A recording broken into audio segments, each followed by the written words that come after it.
Chapter 1789. In the beginning, Levis admitted that he had only wanted to discuss the Hogwarts Water Curtain Group. He knew that the Scarlet Orchid Association's strength was not enough to topple such a huge organization that was gaining momentum. Moreover, it might bring about a disaster of death. Therefore, he could only think of ways to discuss the other party and find a way for the Scarlet Orchid Association to survive in Glio City. But now, with the involvement of Tengu's forces, with the support of the largest cultivation country, all kinds of forces swarmed in. The clergy of the church, the cultivation countries, all of them revolved around the grudge between the Crimson Orchid Association and the Hogwarts Water Curtain Group. Compared to simply discussed people, there was nothing more exciting than watching a huge financial group fall like a sun that had lost its energy.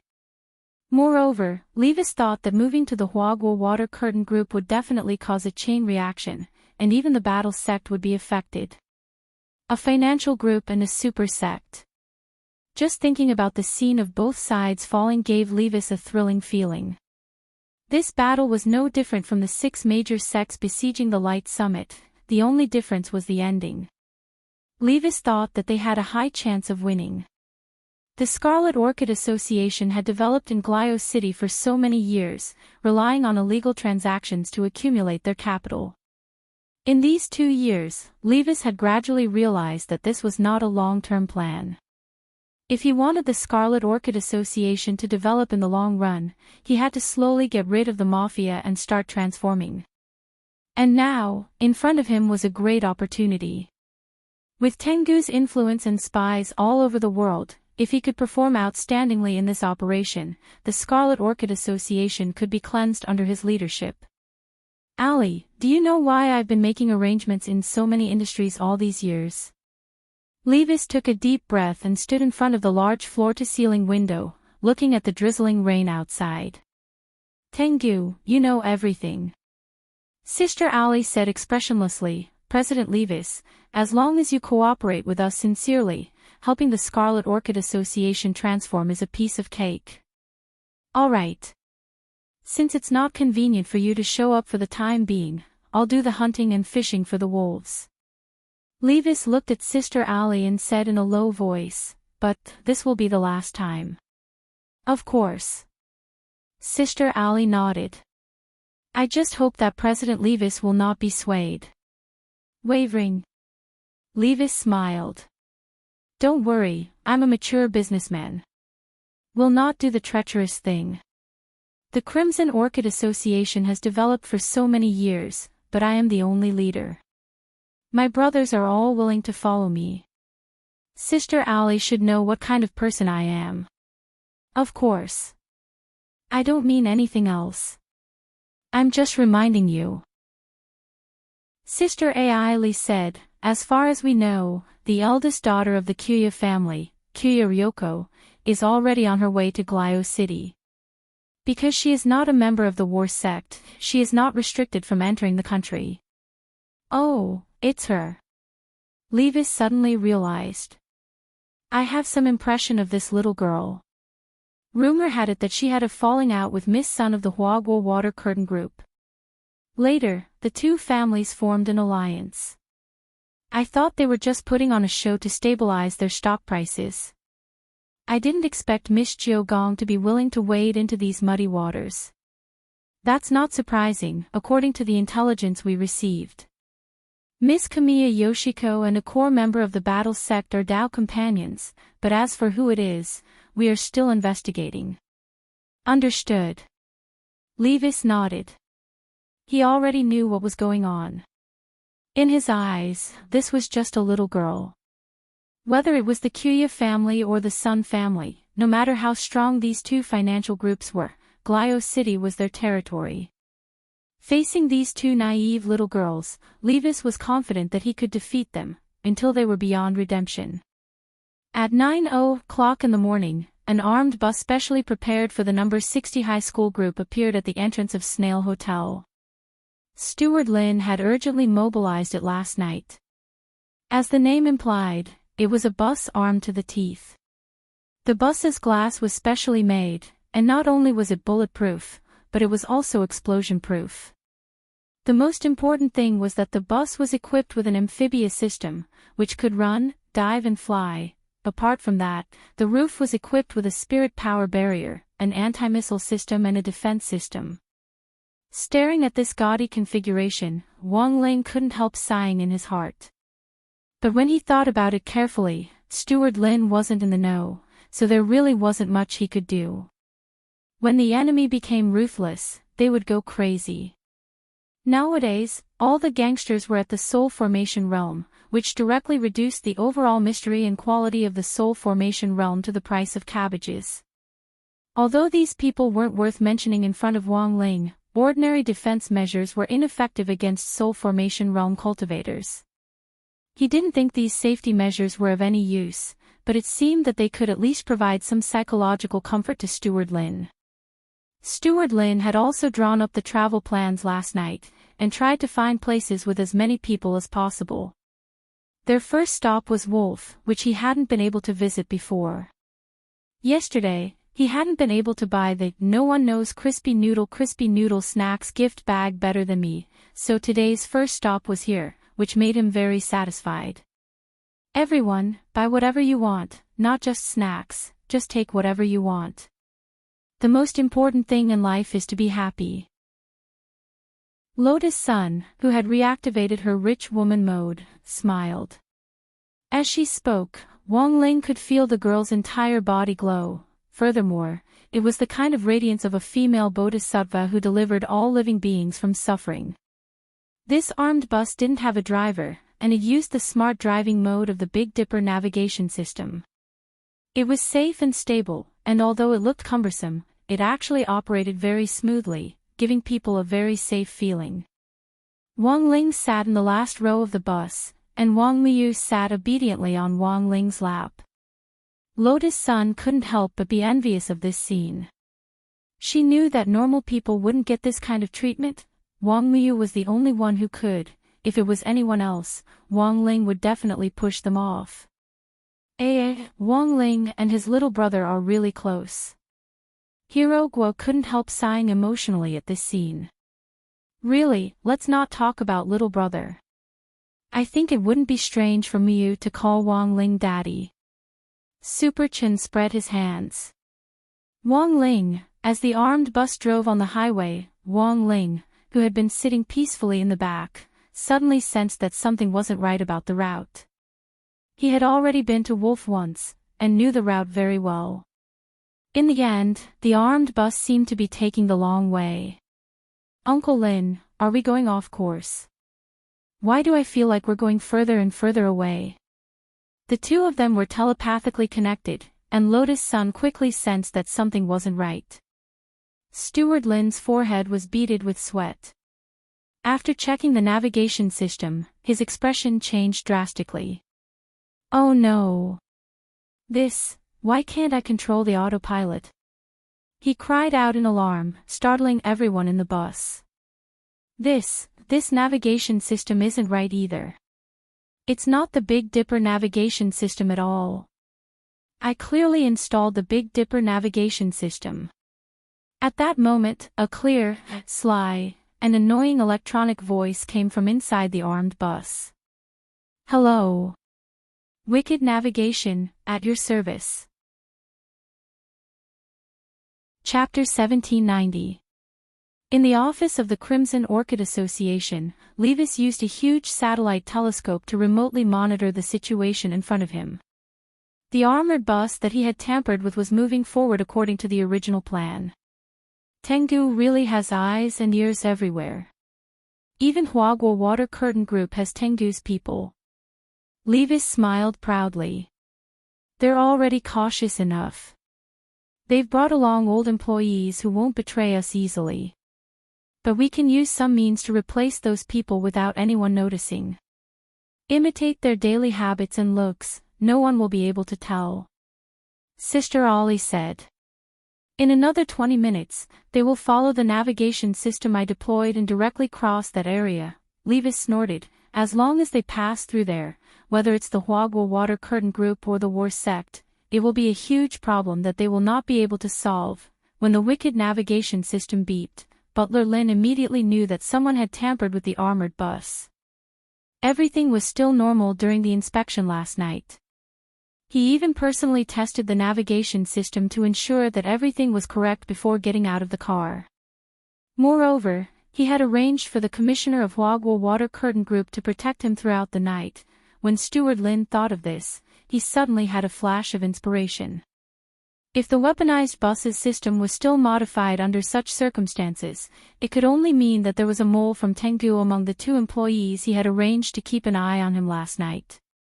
Steward Lin face-bombed. He never thought that this trip abroad would not only turn into a confrontation between the cultivation countries, but also a spy war. Isn't this a bit too exciting? Miss and students, don't worry. I'll stop the car right away, Butler Lin said. There's no hurry, Uncle Lin. The bus can stop at any time. Right now, the most important thing to figure out is why they tampered with the system, Lotus Sun said. Butler Lin slapped his forehead. That's right. Miss is right. Let me see. After saying that, he stared fixedly at the route on the screen of this wicked navigation system and frowned deeply. I remember this direction is Mishio's Cultivation Army Garrison Base in Glio City. Oh no. It seems that they want to force our armored bus into the military base. When the time comes, they will exaggerate and report this action, and it will be interpreted as a provocation. The problems we are facing will become international disputes. And you're even on the side of disrespect. The other party's methods were more sinister than he had imagined. He had come to Glio City for 2 days just to use his world snack voucher. In the end, the mastermind behind all this wouldn't even give him this chance, which was already unbearable for him. He had never advocated making the first move, but at this time, he felt that he had no choice but to issue a warning to the other side. Dad. At that moment, Wang Liu transmitted his voice to Wang Ling.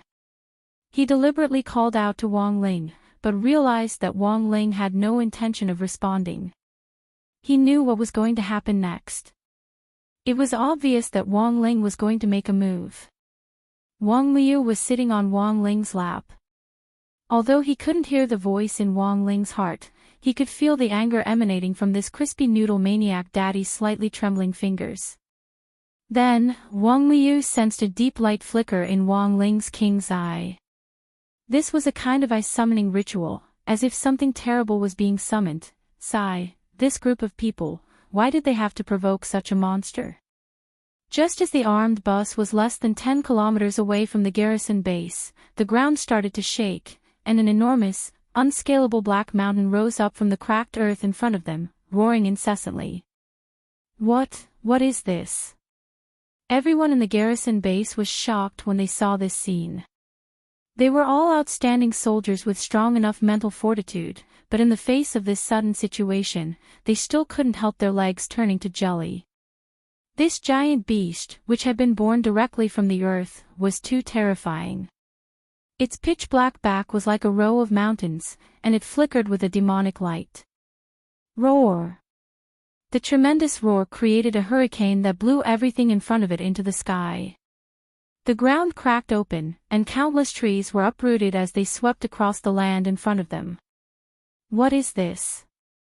Steward Lin and the rest of the people on the bus were stupefied as they stared in shock at the giant beast in front of them attacking the garrison base. On the bus, everyone was discussing the situation. Is it a demon beast?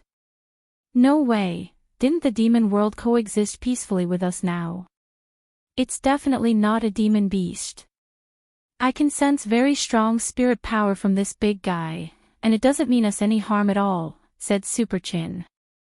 Anyone with a keen sense of spirit energy could sense that this giant beast, which had suddenly risen from the earth, didn't have the slightest bit of demonic nature, but was instead filled with extremely powerful spirit power. It surpassed all the current spirit beasts on earth. But it was still a distance away from holy beasts and divine beasts. Wang Ling had still held back.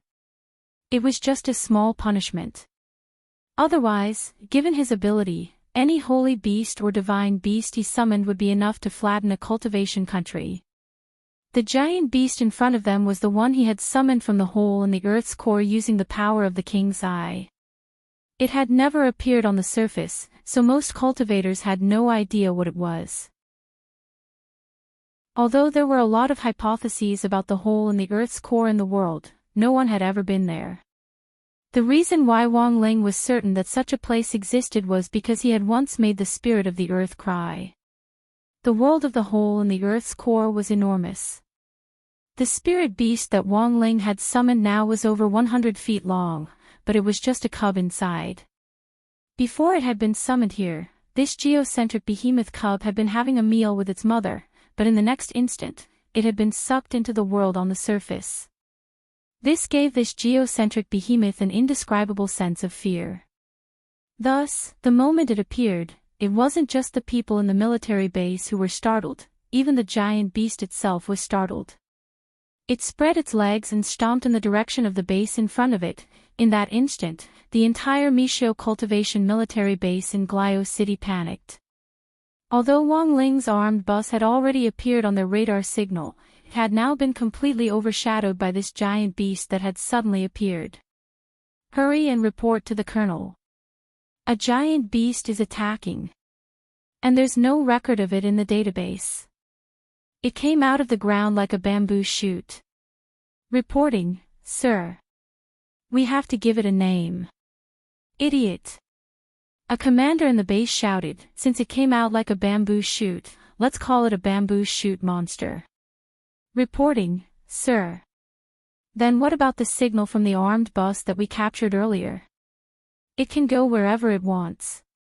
Our home is about to be torn down, and you still have the mood to care about this. The base commander rubbed his head, feeling a headache coming on.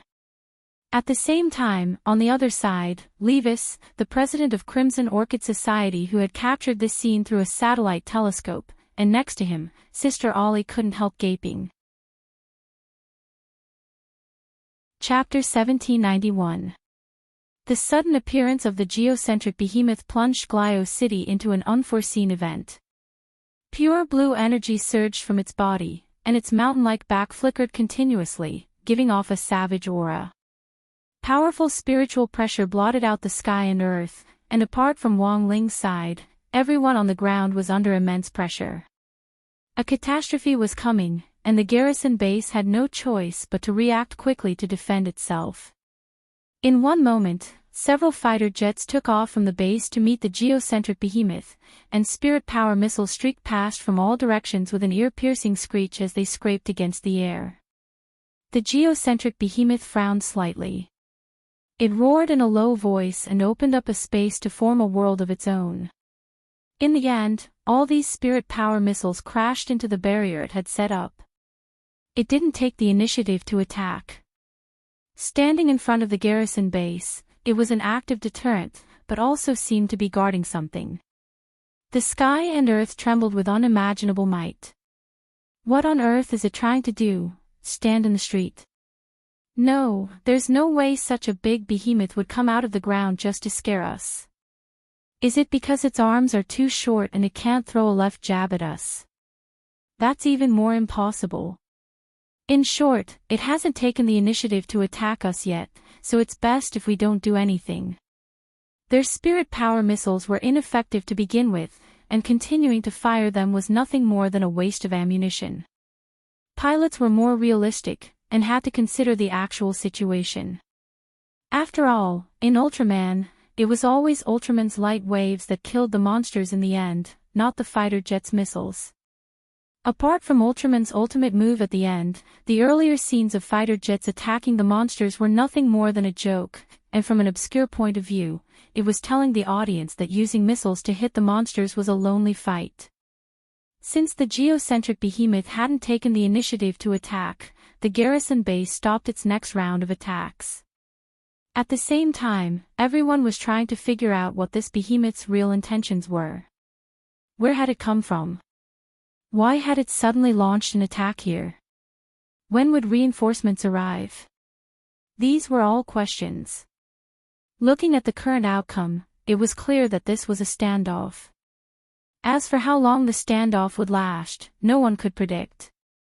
At that moment, the armed bus Wang Ling was on was moving backward, and only stopped to watch from a distance after it reached a safe position. It wasn't that the armored bus had regained control, but that the immoral navigation system had acted spontaneously. The wicked navigation system contained AI to begin with, and Wang Ling had realized early on that while this wicked navigation system was wicked, it was extremely afraid of death. Therefore, he directly summoned such a giant geocentric beast to block the entrance of the garrison base. It had no choice but to retreat and maintain a safe distance. So you're also afraid of death? Fang Xing sat at the very front. He folded his arms and stared at the steering wheel of the bus. The immoral navigation system did not reply. Fang Xing, what are you doing, talking to a GPS? Asked Hero Guo. This isn't an ordinary navigation, but one with artificial intelligence, said Fang Xing. Look, after the behemoth appeared, the armed bus kept retreating. This only proves one thing, it's scared. I see. Hero Guo nodded. However, this guy is still pretending to be dead. He refuses to cooperate and doesn't say a word. I wonder if you guys have any way to deal with him. That's easy. I'm familiar with torturing the system. Hero Guo laughed sinisterly. Then, he turned on the monitor in the armored bus, pulled out the connection device, and took out a black USB flash drive from his pocket. What's this? Asked Lotus Sunday. It's known as the deep sea bomb in the system world. It was originally taught to me by an uncle. Hero Guo said, it's installed with Tingsun Computer Butler, Chindu Security Assistant, 361 Security Guard and Silver Mountain Poison Tyrant, these 4 major security software giants, as well as 214 types of computer antivirus security software.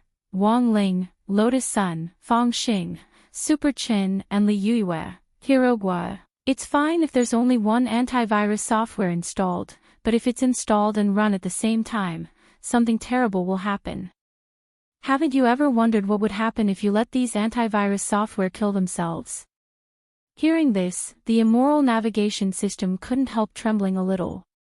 As a newly born AI, it had yet to properly experience the splendor, prosperity and beauty of the boundless world, and didn't want to die just like that. If so many antivirus software were installed in its body at the same time, even the immoral navigation system itself couldn't imagine what would happen. If that really happened, these antivirus software might directly follow the system and cause its core to collapse. Too terrifying. Woo woo woo. These people had no hearts. Were they all demons? Just as Hero Guo was about to insert the USB drive, the immoral navigation system finally couldn't take the pressure and said, wait, young hero. Let's talk. Don't do it. If you insert it without a care, I'll die of pain. Everyone, the immoral navigation system, I'll tell you whatever you want to know. As long as you don't stuff weird things into my body. That's right. That's right. It's Crimson Orchid Association who ordered me to do this. The president is called Levis. He's also my dad. Dad? Because he's my developer, he has several wives and leads a promiscuous life. He's an out-and-out PUA scumbag. Young heroes, please be sure to annihilate him. Everyone in the armed bus was horrified. Good heavens, a benevolent father and a filial son. At the same time, a man with long blonde hair and wearing a dark blue uniform and white trousers appeared on the horizon. His clothes fluttered in the wind as he trod on the wind. Reinforcements are here. It's General Mikathai, someone at the garrison cried out in alarm. This was the army general of Mishio's main cultivation army. Mikathai. He was a legendary figure in Mishio Nation. He was famous as a strategic commander genius who had never lost a battle in his life. He had reached true immortal realm a long, long time ago, and had cultivated to the peak of 9th peak. Now that Earth had upgraded, there were no longer any restrictions on his combat strength, and no one knew how high this legendary general's realm had risen. Evil creature. He descended from the firmament, his whole body radiating a golden light like a sun god, and there was a kind of arrogance in his eyes. Mcithai had been in seclusion for a period of time after his upgrade on Earth. He had just come out of seclusion, and the opponent in front of him was this behemoth that had appeared out of nowhere, which made him feel excited all over. Today, I'm here. I don't care who sent you here, along with the person behind you, I will definitely eliminate you, he shouted. In the next second, the dark blue uniform behind him was enveloped in a ring of flames, like a golden crow. Everyone knew that the flames of war were about to rise, and a battle between a legendary figure and a behemoth was about to begin. Chapter 1792. Looking at the face of Michio's legendary general in the air, everyone from number 60 high school seemed to recall the black and white photo of this man printed in the history books in old antiques theory of cultivation class. So this is my Koasi. He does look a little similar to the photo, but why does it feel a little different? He looks a lot younger. Li Yuyue covered her little mouth in surprise. Although there had been youth-retaining spells in that era, there hadn't been any heaven-defying beautification technology like there was now. The black and white photo of General Michael ACI in the history books was an authentic representation of the general's all-powerful appearance back then. But compared to now, Michael ACI did indeed look a lot younger. It was probably because he had cultivated a youth-retaining technique or taken beautifying elixirs. After all, he was a legendary general. There was nothing wrong with cultivating him as an idol. In this era where looks were everything, having a perpetually youthful face seemed to be more popular. When all was said and done, not everyone had the confidence to be like Huashio's Blade Master, Battle Saint and the other 8 great generals, who relied on their demeanor and unparalleled achievements to leave their names etched in history. The beauty of one's face could never conceal the brilliance of one's soul. Wang Ling didn't know how long it would be before he grew old, but if he really did grow old one day, he felt that he probably wouldn't use any other means to fix his appearance. He didn't have many requests in this regard to begin with. In all things, going with nature was the eternal and unchanging truth. It was just that not everyone thought that way. The modern cultivation world was very different from before. In an era of ever-changing profit models, even a legendary general like Michael ACI couldn't avoid becoming a tool to consolidate his social and financial status. It was true that Michael ACI was a genius, but if a cultivator's heart was tainted, it would be hard for him to achieve anything in the end. At that moment, the moment Myoxi transformed into the Golden Crow, Wang Ling and Wang Miyu simultaneously noticed that over 100 electronic eyes had surrounded them from all directions. These were the electronic eyes that Michael ACI had set up. He was confident that he could defeat the geocentric behemoth, so he planned to record it as video evidence to promote his reputation in the future. In the sky, the golden light that covered his body merged with the sun, as if they had become one. The blazing light finally condensed into a golden ripple in the center of his palm. Ripple sprint, ha! Wang Miyu frowned. He could sense that this was a spell that extracted the flames of a star. However, Mikoxi's mastery of this spell was not mature. It was obvious that he had only recently developed it. Machi's current display was actually a way for him to show off his muscles to the world in coordination with the electronic eye. Looking at this scene, Wang Miyu muttered disinterestedly, "It's far from the ripple scamper. The true ripple sprint technique could cause the light waves emitted to be equivalent to the temperature of the sun's core." However, the current temperature of Michael's body was not even a third of the temperature of the sun's core. Perhaps he could show off his muscles on Earth. But in the eyes of a true expert, it was child's play. It could only be called the little sun fist. "Daddy, when are you going to show me? Let him see the real ripple sprint." At that moment, Wang Miyu, who was sitting on Wang Ling's lap, transmitted his voice and looked at him expectantly. Wang Ling, even if he wanted to show it, he couldn't do it on Earth. He indeed knew this move of Macoxy's, and it was hundreds of millions of times more powerful than Macoxy's. But the problem was that if he used this move on Earth, the spirits of Earth might not be able to take it. Now, it wasn't just the spirits of Earth, the spirits of the other planets in the universe were very dissatisfied with their actions.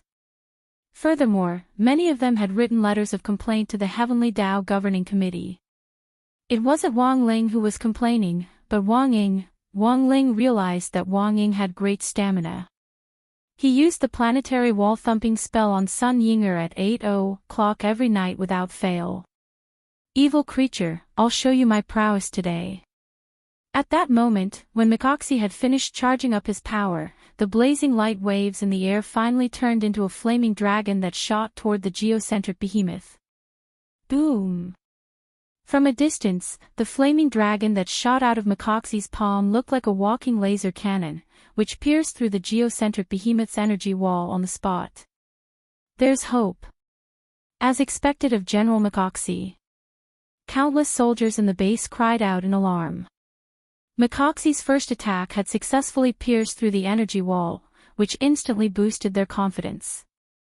The geocentric behemoth roared in pain after being blocked by the energy wall. It didn't die right away, but the thick leather armor on its body burned fiercely under the orange flames. The poor geocentric behemoth stretched out its little claws in an attempt to slap out the flames, and then rolled on the ground to douse them. Evil creature, no matter who summoned you, you're definitely going to die today. Macoxy laughed. There was a hint of arrogance in his relaxed tone as he prepared to launch his second attack. Wang Ling felt that it was about time. He had his own plans. The purpose of summoning the geocentric behemoth was to put on a show. After all, this geocentric behemoth was just a cub, so it was normal that it couldn't withstand Macoxy's attack. If Wang Ling had summoned an adult geocentric behemoth, given Macoxy's current battle strength, he would probably have been beaten to a pulp. He secretly used his power of sight, and just as Macoxy's second shot was about to hit the geocentric behemoth, he used the reverse summoning spell to send the geocentric behemoth back to the core world. At the same time, he used the burned skin of the geocentric behemoth to form a red orchid mark on the ground. All of this was done in an instant. It looked as if the geocentric behemoth had been directly blown up by Macoxy's second shot and evaporated on the spot. When the smoke dissipated, the red orchid imprint on the ground entered Maishi's sight. This is, in the air. Macoxy stared at the red orchid mark and frowned slightly. He felt that it looked familiar, but couldn't remember what it was. He then waved his hand to bring the nearest electronic eye to his side, and started to scan the image on the ground. Very quickly, an electronic voice rang out in Macoxy's ears. Scarlet Orchid Association, my ACI remembered.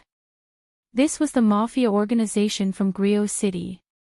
It turned out that this behemoth had been summoned by this mafia organization. These damn guys, how dare they? He immediately faced the soldiers at the military base below. All troops, listen up. Yes. The soldiers swiftly lined up in a square formation in response. Macoxy snorted. Pass down my order, purge Scarlet Orchid Association from Griot City. All Scarlet Orchid Association members are to be executed on the spot. Leave no one alive. But General, executing them on the spot, this seems to be against the rules. What do you know? Macoxy said arrogantly with an awe-inspiring air of righteousness. Rules are meant to be broken. At this moment, in the name of Macoxy, I have made a decision that goes against the wishes of my ancestors. This is for the greater good of mankind. To eradicate evil. Chapter 1793. Because of Michael Assey's sudden attack, the entire Tengu of the Wisdom Tree fell into temporary chaos. That lunatic Michael ACI, he's actually going to make a move on Scarlet Orchid Association. Doesn't he know that Scarlet Orchid Association is acting on behalf of the church? Furthermore, Levis is the representative of Scarlet Orchid Association to accuse Lotus Sunday. If he's killed, the accusation won't stand. As the highest-ranking Tengu present, Lord Ba, who wore the 8-star Jason mask, was also twitching slightly under his mask. He had always kept his cool, and rarely trembled in anger. But at this moment, he had to admit that he was infuriated by Michael Assey's miraculous operation. "What should we do, Lord 8? How should we deal with this matter now?" someone asked. Lord Mina took a deep breath and did his best to adjust his emotions.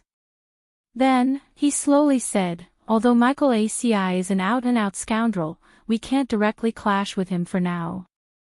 Generally speaking, Michael Assey wouldn't be able to interfere in this matter. He was the commander-in-chief of the main cultivation army, and the army headquarters wasn't in Glio City. Judging from Michael Assey's operation this time, he had just happened to be passing by and had come to the rescue. Lord 8 had never expected Michael Assey to actually interfere in this matter. Our Tengu has spies in the army, but Michael Assey is very cunning. He's always been on guard when it comes to counterintelligence work. Personnel in the army base are mobilized almost every day, and it's extremely difficult for our comrades to carry out their work there," said Lord 8. In fact, this was the reason why the Tengu hadn't been able to do anything to Michael Assey so far. They could even infiltrate the church, but they hadn't been able to do anything to Michael Assey's army. Moreover, Michael Assey was an exception. Although the church's authority covered most of the government, it couldn't reach Michael Assey. Currently, Michio's army only listened to Michael Assey. According to the Tengu's original plan, they had wanted Wang Ling and the others to drive into the army base branch and provoke Michael Assey. Who would have thought that they would go for wool and come home shorn? Instead, Michael Assey had set his sights on Scarlet Orchid Association, which was currently on the church's side and working with them. Come to think of it, why did that giant beast turn into Scarlet Orchid Association's logo after it died? This doesn't make sense at all. However, the Tengu were not in the mood to think about these problems. Their top priority now was to resolve the matter of Michael Assey and prevent the conflict from escalating. "I made a mistake in this matter as well. I didn't expect Michael Assey to get involved.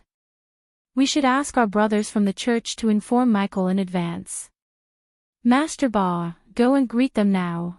I'm afraid it's already too late." Michael Assey has always been a proud and confident man. He would never revoke his orders. Then what should we do? We can only try to communicate with them first. At the very least, we can protect Levis and prevent Michael's forces from attacking him. Master Ba said with a headache, but this isn't a bad thing. At the very least, it was obvious that the battle sect had indeed sent experts over to protect them. Or maybe one of the high school students on the armored bus is Wang Meili. High school student? No way. Maybe he's just borrowing the identity of a high school student. Master Ba said, otherwise, there's no way to explain why such a huge beast would suddenly appear in front of the garrison base branch. Furthermore, after it died, its remains formed the shape of Scarlet Orchid Association's logo. Saying this, he couldn't help sighing. I underestimated these people's methods. This move of diverting trouble is very good.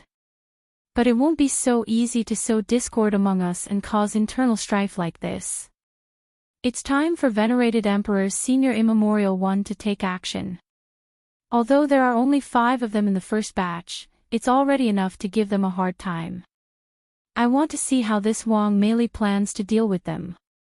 Under the accusation of the immoral navigation system, Wang Ling had been quick-witted to divert trouble and successfully set up a conflict between Michael Assey and Scarlet Orchid Association. If things had gone smoothly, as long as Levis was killed by Michael Assey, the accusations against Lotus Sun from the Glio government would naturally vanish like smoke. Furthermore, Lotus Sun wouldn't be the one to blame for Levis's death, and no one would think that she had ordered Michael Assey to kill Levis. Because everyone knew what kind of person Michael Assey was. What he valued the most was his reputation. As a legendary general of Mishio Nation, there was no way he would listen to the orders of a big miss of a financial group and kill a mafia boss.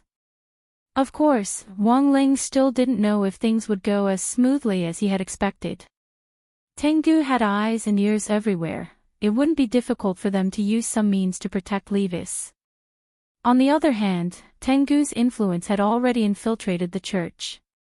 If they wanted to completely resolve this matter, the best way was to break up the relationship between the church and Tengu, so that the church and Michael ACI would share a common hatred for a common enemy and turn their guns on Tengu. They just needed to watch from the sidelines as these people fought each other in their own territory. They were suspicious of each other and transferred their conflicts to each other. This was a living Western house of cards. Wang Ling had thought that these things could only be seen in TV dramas, but the truth was that they really existed in reality. Young heroes, where do you want to go now? I'll cooperate, at that moment, the wicked navigation asked. He was already afraid. Under the threat of Hirogu's USB drive, he had no choice but to compromise with number 60 High. In fact, it wasn't that the wicked navigation hadn't collected information on number 60 High before carrying out this mission. Back then, it had a feeling that these high school students wouldn't be easy to deal with. Based on historical observation data. In this half a year's time. Shadow Stream, Immortal Mansion, Devil Emperor Guapai, Yicha, all sorts of evil forces big and small inside and outside Washo Nation had already been destroyed by number 60 High. It might not seem like it had anything to do with number 60 High, but in fact, everything was connected to it. Hence, the wicked navigation had thought that this operation wouldn't go smoothly, and that something might happen. In the end, it had been proven right. Sometimes, the analysis of big data was very useful. It was just that the wicked navigation hadn't figured out which of the people in number 60 High was the hidden expert. Now, it could only feign civility and surrender, and secretly gather information.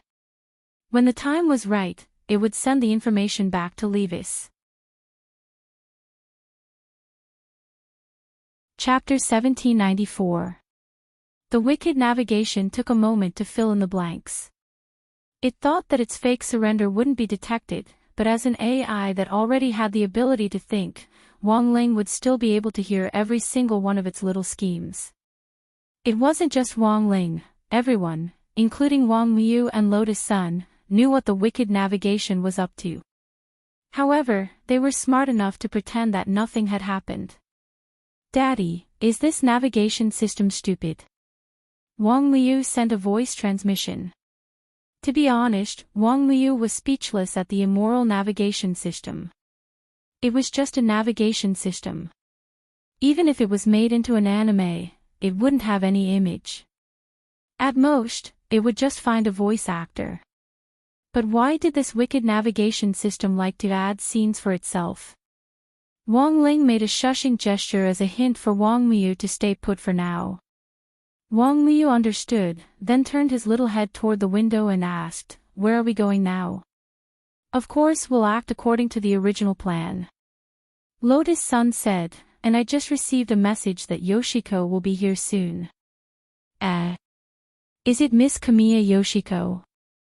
Li Yuyue was shocked and immediately complained, "He came to our class a while ago. She came in as a transfer student, but she didn't even go to school for a few days. I thought she dropped out." "I didn't quit school, but there are some things that I haven't finished yet." Lotus Sun smiled awkwardly. "After going to the mall, we'll meet up with Yoshiko. We've already agreed on the location." "Where?" Super Chin asked. "Glio City's landmark, the Starry Sky Tower. Opposite us is another landmark, the Wisdom Tree," Lotus Sun replied.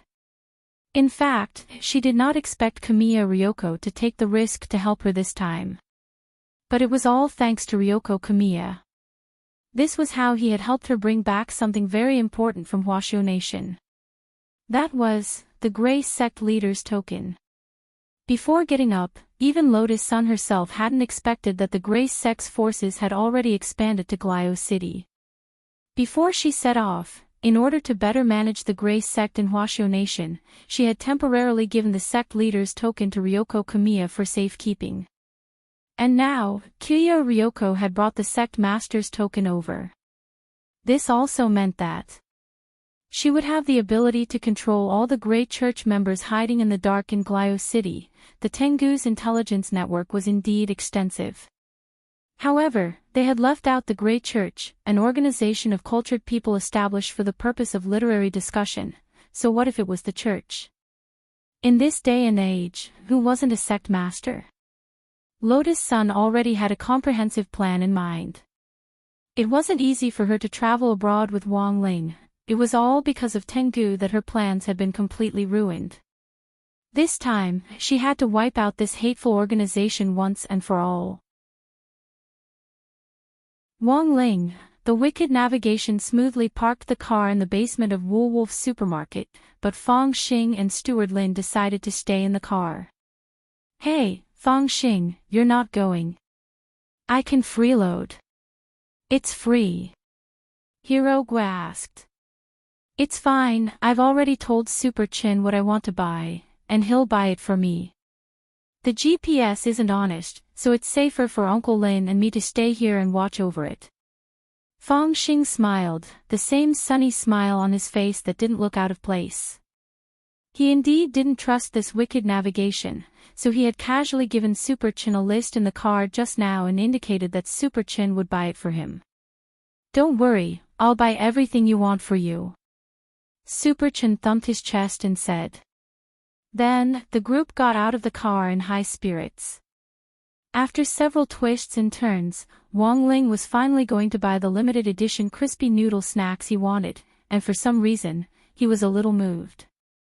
Woolwolf was the largest supermarket in Glio City, and at the same time, Glio City was famous as a cultivation technology demonstration city in Misho Nation. Even the things sold in the supermarket were full of the aura of science and technology.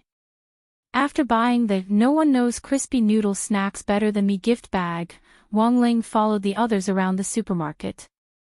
Little brothers, would you like to try out our latest product? After installing the Quantum Fake Eye, you'll get twice the results with half the effort. And most importantly, it can quantify your fighting strength. The female saleswoman introduced the product with a smile on her face. Then how do we use it? Don't tell me you want us to gouge out our eyeballs and put them in. Hirogwa asked. That won't happen, little brother. All cultivation machinery and equipment are dismantled and installed for a lifetime free of charge. There are related stores all over the world. You'll be able to use the lifelong security code built into the cultivation machinery and equipment to authenticate it. The saleswoman said, this quantum artificial eye is the latest product from Shochung Technology Group. Wait. Madam, can you say that again? What corporation? For a moment, Lotus Sun thought she was hearing things. Shochung Technology Group, the work of teacher Shochung, a very famous scientist in Huasho Nation. I heard that the War sect had recently become a shareholder. This quantum artificial eye is the work of Mr. Shochung and a Mr. Wang Xiao'er. For a moment, Wang Ling felt like he was hallucinating. That was Shochung and Wang Ming. These two guys had definitely stolen the technology from the illusory technology city of nothingness. It was just that Wang Ling had never expected these cultivation machinery and equipment to be mass-produced and sold at the speed of light in such a short period of time. Sure enough, in addition to the quantum artificial eye, there were also a lot of new cultivation machinery and equipment on display on the shelves of cultivation machinery and equipment, including mechanical arms and legs and everything else. These things were very attractive to the new generation of cultivators, and Super Chin and Hirogwa couldn't move their legs at once. You said so much just now, but it feels like you still have to take it out. Can I try it out? Hirogwa asked. Of course. The female saleswoman smiled. All cultivation machinery and equipment need to be installed in the body to achieve a 100% effect. You can now experience it through an external device. However, the external device can only achieve a 20% effect.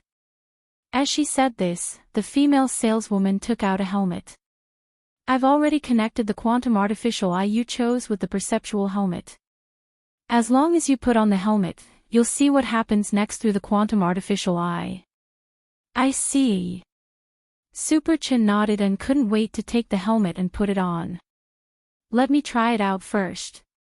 Go ahead, little brother. The female saleswoman smiled as she helped Super Chin buckle up the helmet. After you open your eyes, the relevant functions will directly appear in the menu on the right side of your line of sight. You just need to select the corresponding function and follow the system's instructions. Okay. Super Chin rubbed his hands together. After the equipment started up, he only felt a quick hum in his head, and then heard the electronic voice in his head saying, "Connection successful."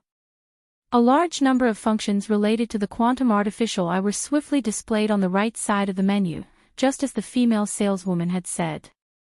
Combat strength measurement, quantum speed reading, heat scan, extreme vision, supervision, one click to cast monthly vote, blink to beat Kushwan.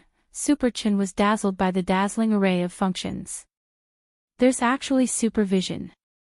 Super Chin was startled. Is this legal? It's legal in Arglio City. The female saleswoman smiled. Of course, this is a VIP function that requires members to top up. The specific effects of the vision are graded according to the member. King members have full vision. King members and below won't have very good vision. You still need to top up. Super Chin sked. Is there a free experience function? Yes, the combat strength measurement is free.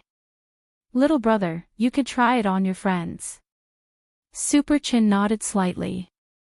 Then, in the next second, he immediately focused his gaze on Wang Ling. The data showed that Wang Ling was at the early foundation establishment stage. Super Chin immediately laughed. Hey, Lingzi. It's been half a year since school started, why are you still only at the early foundation establishment stage? Wang Ling secretly breathed a sigh of relief at this heartless mockery. It seemed that Wang Ming had already taken him into account when he had designed this function back then. Any scan aimed at him would be directly covered up with artificial data.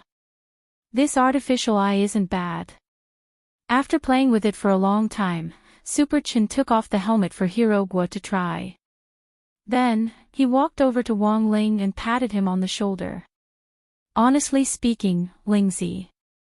I always thought that you were very strong and just pretended to be weak. Now it looks like the misunderstanding has been cleared up. As expected, you're a mascot. Wang Ling, at the same time, a mysterious black shadow who was closely observing Wang Ling in the supermarket was recording something in a small notebook. The title of the notebook was written in a large font, Analysis of the Hidden Experts Among the Members of Number 60 High School. Below it was a list of the people on this trip. Fang Xing, Super Chin, Hirogwa, Li Yue, Lotus Sun and... That was right.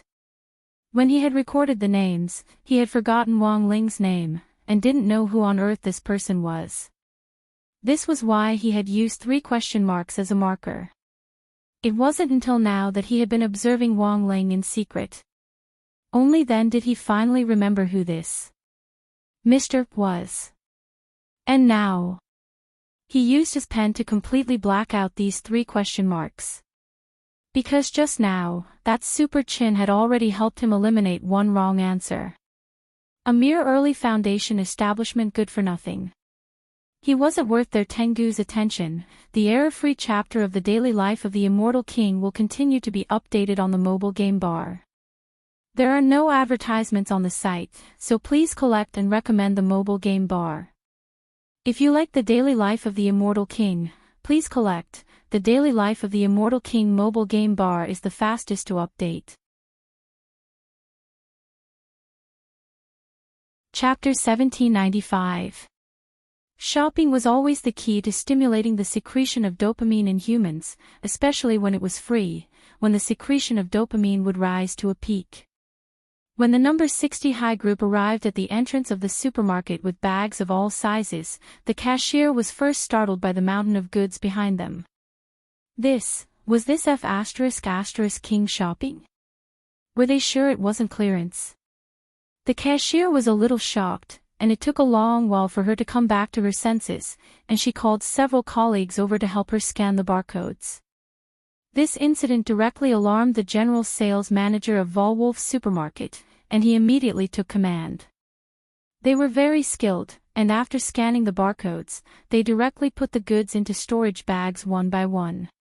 According to Volwolf Supermarket's promotional rules, any one-time purchase of goods worth more than 100,000 yuan could be given a space storage bag repacking service, which was completely free. It took a full half an hour to repack the goods, and in the end, the total amount spent on the display was 269 million yuan. "Miss, may I ask how you intend to pay?" the sales manager asked as he tried to control his wild smile. "I'll swipe my card. Also, I'd like to ask if I can directly buy your supermarket." Lotus Sun took out a crystal card with an unknown upper limit from her wallet. At that moment, everyone in number 60 high felt that Lotus Sun's entire body was glowing. That was right, her entire body was surging with a holy light, as if she was an 8-winged holy angel descending from the heavens. Naturally, Lotus Sun hadn't come up with the idea on the spur of the moment, but had been thinking about it for a long time. Huaguo Water Curtain Group had already bought the largest chain hotel in Glio City, Volute. If they could continue to buy Volwolf, they would be able to advance in the hotel and supermarket industries together. Furthermore, once they bought Volwolf, Huaguo Water Curtain Group would have an enormous export channel for elixirs abroad. Of course, Lotus Sun was well aware that buying a supermarket wasn't something that a sales manager could decide, so she had just casually asked when she swiped her card, and hadn't expected a reply at all. In the end, the sales manager said, "Well, I can't make the decision to buy a supermarket. But Miss Sun's luck is pretty good today. Our boss happens to be patrolling the store today. Miss Sun led her friends to spend a lot of money today, and our boss also happens to want to meet Miss Sunday. Also." Saying this, the sales manager turned his gaze to Wang Ling and Wang Miyu. "Our boss said that she knows these two gentlemen with dead fish eyes. Is your boss a man or a woman?" Lotus Sun asked in a daze. "Female, a woman." Lotus Sun immediately tensed up. At that moment, everyone from number 60 high looked at Wang Ling and Wang Miyu in unison. This time, even Wang Ling started to get nervous. "No way, Wang Ling, don't tell me Wang Miyu is you and this supermarket owner." Hirogwa made a bold speculation. "So, you really are Wang Miyu's father?" Wang Ling's face instantly turned white. "Stop teasing Wang Ling, look how scared he is." Li Yuyue didn't know whether to laugh or cry. "Who's your boss?" Lotus Sun asked again. "I wonder if Miss Sun has heard of Mrs. Lavin's name?" the sales manager asked. It was only then that Wang Ling and Wang Miyu understood. It was the rich lady they had met in the coffee shop yesterday. At that time, Gullio City branch Lei had also told Wang Ling that this Mrs. Lavin was a famous local producer of a cultivation variety show. It was just that Wang Ling hadn't expected Mrs. Lavin to actually also be the boss behind Volwolf. Here we are, everyone. In the end, this kind-looking sales manager led the people from number 60 high upstairs. Sure enough, Wang Ling saw Mrs. Lavin, whom he had met in the coffee shop, in the office on the top floor of Volwolf. "Ah! Little brother, we meet again. You're really too cute." As soon as she saw Wang Miyu, she couldn't help feeling overflowing with motherly love. Perhaps realizing that she had lost her composure, Mrs. Lavin quickly readjusted herself. "Ahem, please sit down. Someone, quickly pour coffee for these distinguished guests." Yes, the secretary on the side quickly responded, and then retreated to work. After some small talk, Mrs. Lavin got straight to the point. As expected of the eldest daughter of Hwagwoo Water Curtain Group, Miss Lotus Sunday. You are indeed generous with your money, extraordinary. Mrs. Lavin, you flatter me. To be honest, I'm also a little surprised. I only heard that you were a famous producer of variety shows. I didn't expect you to be the one running the supermarket business, Lotus Sun replied in a low-key and modest manner. Business has always been my strength. A person is destined to have many identities in life.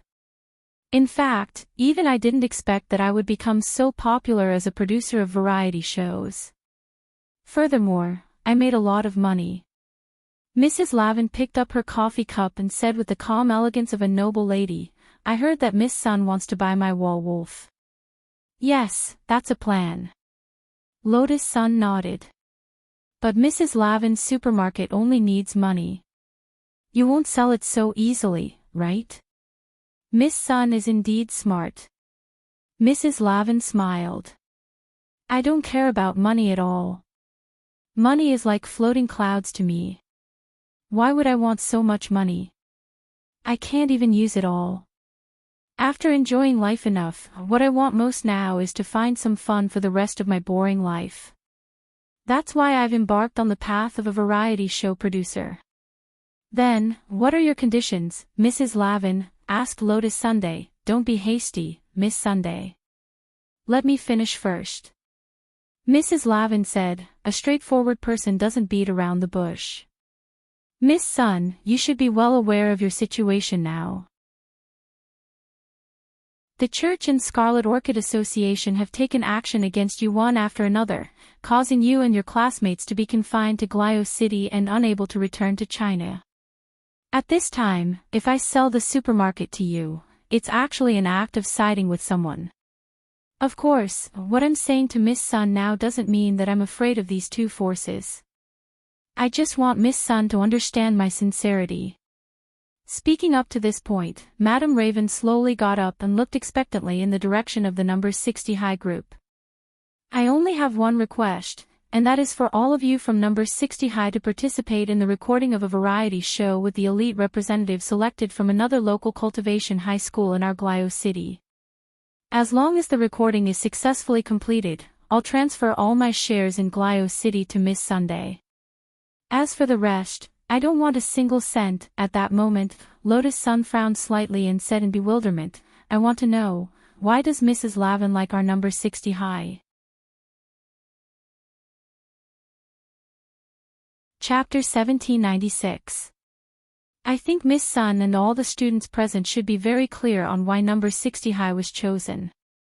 Madame Raven covered her mouth slightly with her right hand, which was covered in white lace, and smiled. In less than half a year, from Shadow Stream, Immortal Mansion to that devil Emperor Gua Pai, the destruction of so many organizations and experts one after another is inextricably linked to your number 60 high. To be honest, it doesn't have much to do with us. It's useless even if Miss Sun prevaricates like this. Number 60 high's reputation has long spread overseas, including in Glio City. Elite high school students who want to cross borders to challenge number 60 high are eager to try. She smiled. If we hold a variety show challenge between high school students at this time, I believe that the ratings will already surpass all previous ones. I just want a thrill, and I hope Miss Sun won't have any other concerns. In addition, in order to ensure that Miss Sun and all the students can stay here and participate in the recording of this variety show without worry, I have also sent an email application to number 60 high as the producer of the variety show. Saying this, Madame Raven fiddled with the electronic wristwatch in her hand, and with a buzz, an email was immediately projected in the air. This is Old Chen's email. It even has Old Chen's school seal. At this point, everyone from number 60 high was dumbfounded. As you can see, the headmaster of your school has agreed to let you stay to record this variety show challenge. He has also applied for a 7-day holiday. Don't worry, the variety show won't take too long to record. 7 days is enough for us to finish competing in all the events. In addition, Headmaster Chen also made a request, which is to conceal your identities. I can also guarantee this. Madam Raven smiled brightly. Throughout the recording of the variety show, we will provide you with exclusive masks to cover your faces. You only need to wear your school uniforms to participate in the show. As for me, it's useless even if I wear a mask, because someone will definitely know who I am. At that moment, Lotus Sun sighed in her heart as she sighed at Madam Raven's methods. She was the future successor of Huaguo Water Curtain Group, and now that such a thing had happened in Glio City, the whole world's attention was on her. Even if she wore a mask to hide her identity, it was useless. As long as she released information about Showdown High, even if she didn't mention her name, everyone would definitely know that it was her. In Lotus Sun's eyes, this was no different from directly reporting her ID number. No matter how the variety show was, as long as she was there, the ratings would be guaranteed. It was obvious that Madame Lavin had planned all of this from the beginning. Lotus Sun's only consolation now was that her face would be covered for this variety show, and everyone's attention would be focused on her, so it shouldn't affect Wang Ling too much. But even so, she still felt a little uncomfortable. She didn't want to cause trouble for Wang Ling, but now it seemed that this was completely the opposite of what she had intended.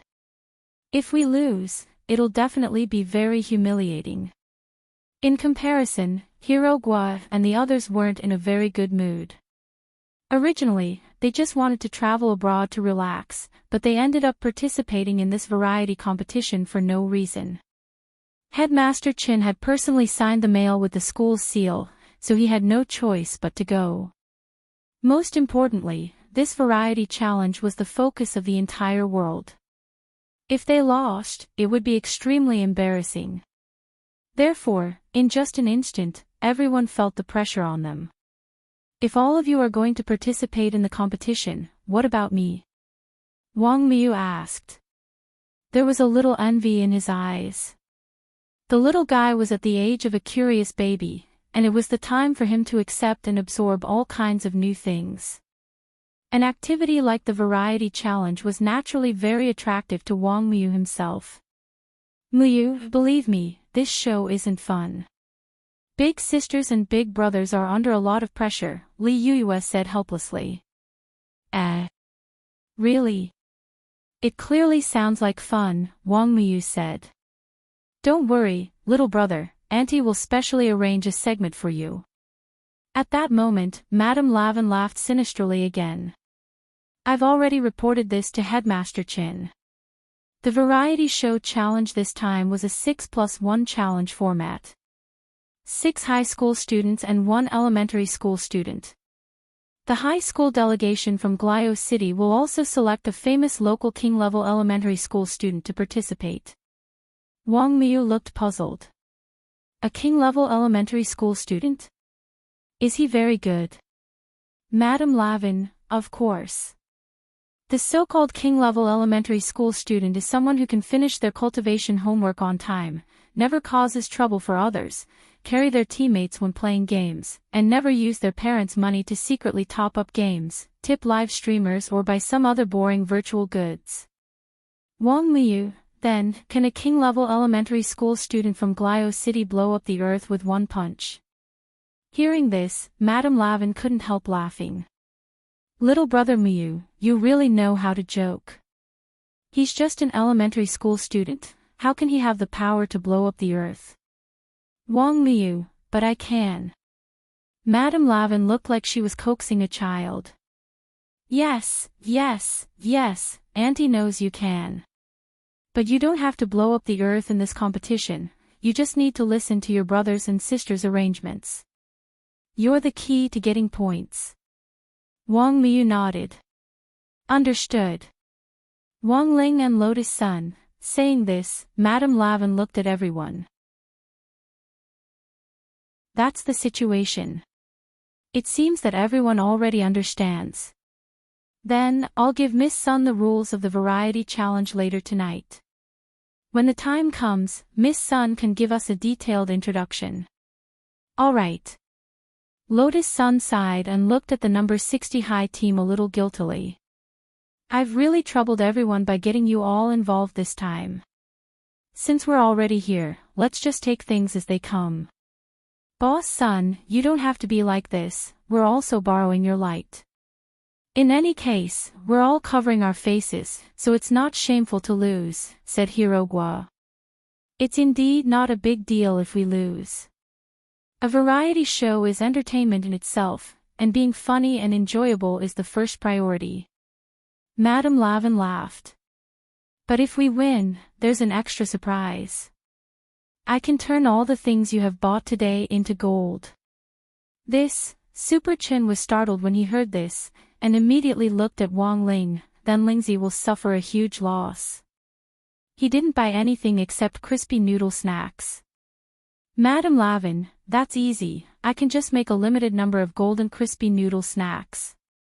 Even the pepper noodles will be gilded with gold powder. Wang Ling. Chapter 1797. After bidding farewell to Madame Lavin, everyone successfully met Ryoko Kwamiya in the Starry Sky Tower.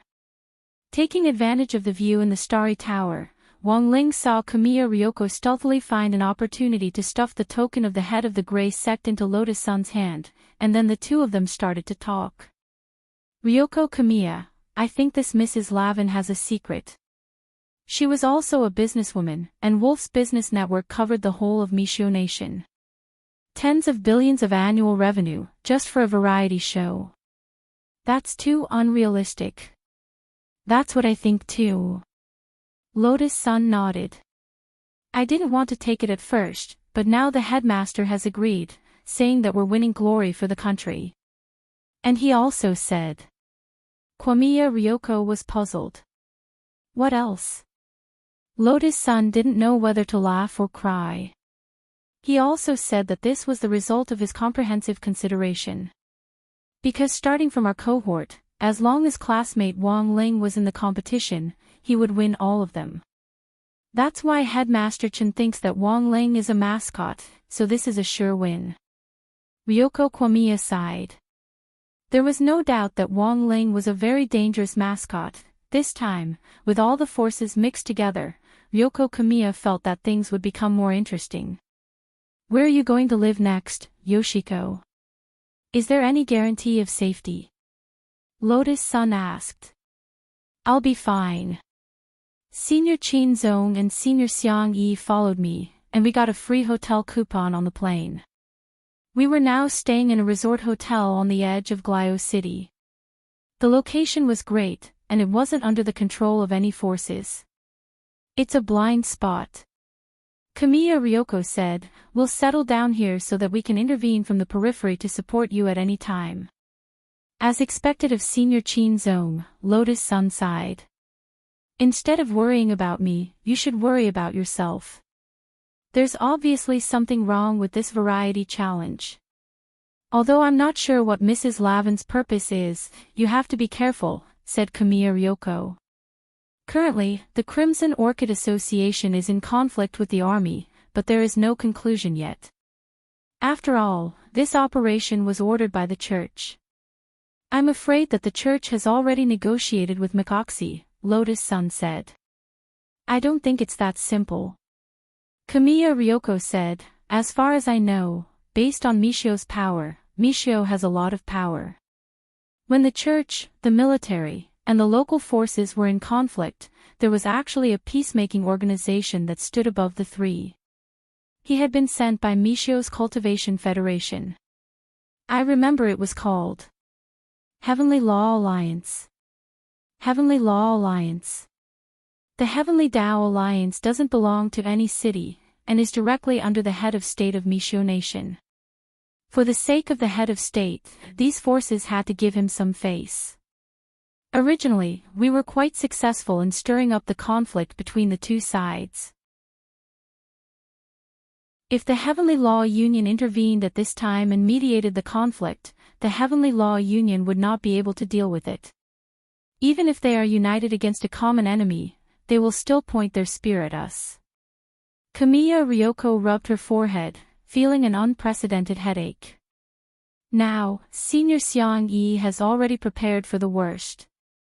He can't be thinking of, that's right. He had already extracted the photos of the leaders of the three factions. If he really couldn't deal with them in the end, he would be able to kill them. He can only be the bad guy. Kamiya Ryoko said, when the time comes, be it the church's pope or the Heavenly Tao Union's alliance leader, Senior Seong's silver bullet would be enough to blow their heads off. That night, the Snail Hotel where the people from number 60 High were staying was under martial law. The people in charge of martial law weren't sent by Hwagwoo Water Curtain Group, nor were they local mercenaries, but the direct troops of Madame Lavin's force. They were white warriors known as White Demons. They wore light armor from head to toe and each of them carried at least 2 katanas on their backs. On average, they were at level 6 of the Soul Formation stage. These white warriors were like hailstones after the spring thunder. They came from all directions and surrounded the Spiral Shell Hotel. Every guest who wanted to stay in the Spiral Shell Hotel had to go through a strict identity check before they were allowed to stay. That's too much. Outside the hotel suite, Super Chin and the others looked at the scene outside the French window. Even though they were on a high floor, they could clearly sense the busy figures of these white warriors dozens of meters below them. Who cares? In any case, we're already being watched by the local forces. Madame Lavin did this to protect us. Hirogwa spread his hands and said, in any case, didn't she promise Boss Lotus-san that she would compensate the hotel 3 times the amount of the losses caused by the protection of the white warriors? Be that as it may. But Lotus-san still felt vaguely uneasy. On the surface, it seemed that Madame Lavin's purpose in doing this was indeed to protect them so that they could smoothly film the next variety competition. But Lotus-san had an inexorable intuition that Madame Lavin's true purpose wasn't that simple. Especially after what Ryoko Kamiya had said to her, she felt that Madame Lavin's purpose wasn't that simple. At the same time, under the night sky, Madame Lavin slowly stepped out of a limousine in front of St. Peter's Cathedral. We'll escort Madame in. Behind her, 2 white warriors appeared behind her in a flash. You don't have to go in. Wait for me at the door. Madame Lavin's expression was calm as she slowly walked inside the church along the red carpet that had been laid out to the soles of her feet in front of St. Peter's Cathedral with a snow-white cane in her hand. Enveloped by the moonlight, the glazed roof tiles were noble and gorgeous, giving off a solemn and holy feeling. At this moment, in St. Peter's Cathedral, Levis, the president of the Crimson Orchid Association, had already come out ahead of time. He was facing the portrait of the Virgin Mary with his eyes and half of his but on the wooden bench, praying devoutly. Only when he heard movement did he slowly open his eyes and muttered, Lavin, you're here. And you didn't even bring a single guard in. You're still as bold as ever. As expected of the woman known as the Snow Princess Empress of Glio City. It's all an empty title given by others. Let's not mention it. Madame Lavin covered her mouth and smiled with her eyes squinted. Your Red Eagle of the Crimson Orchid Association isn't bad either. He's hiding in his cave and doesn't dare to come out after being scared by the legendary general, my Oxy. I'm just curious why someone who openly chooses a side would have the courage to stand here.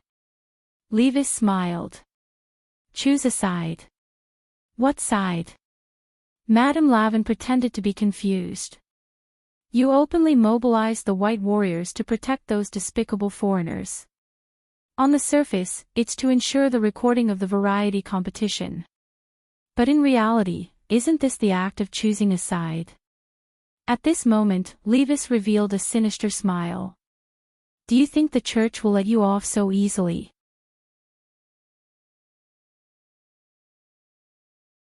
Chapter 1798.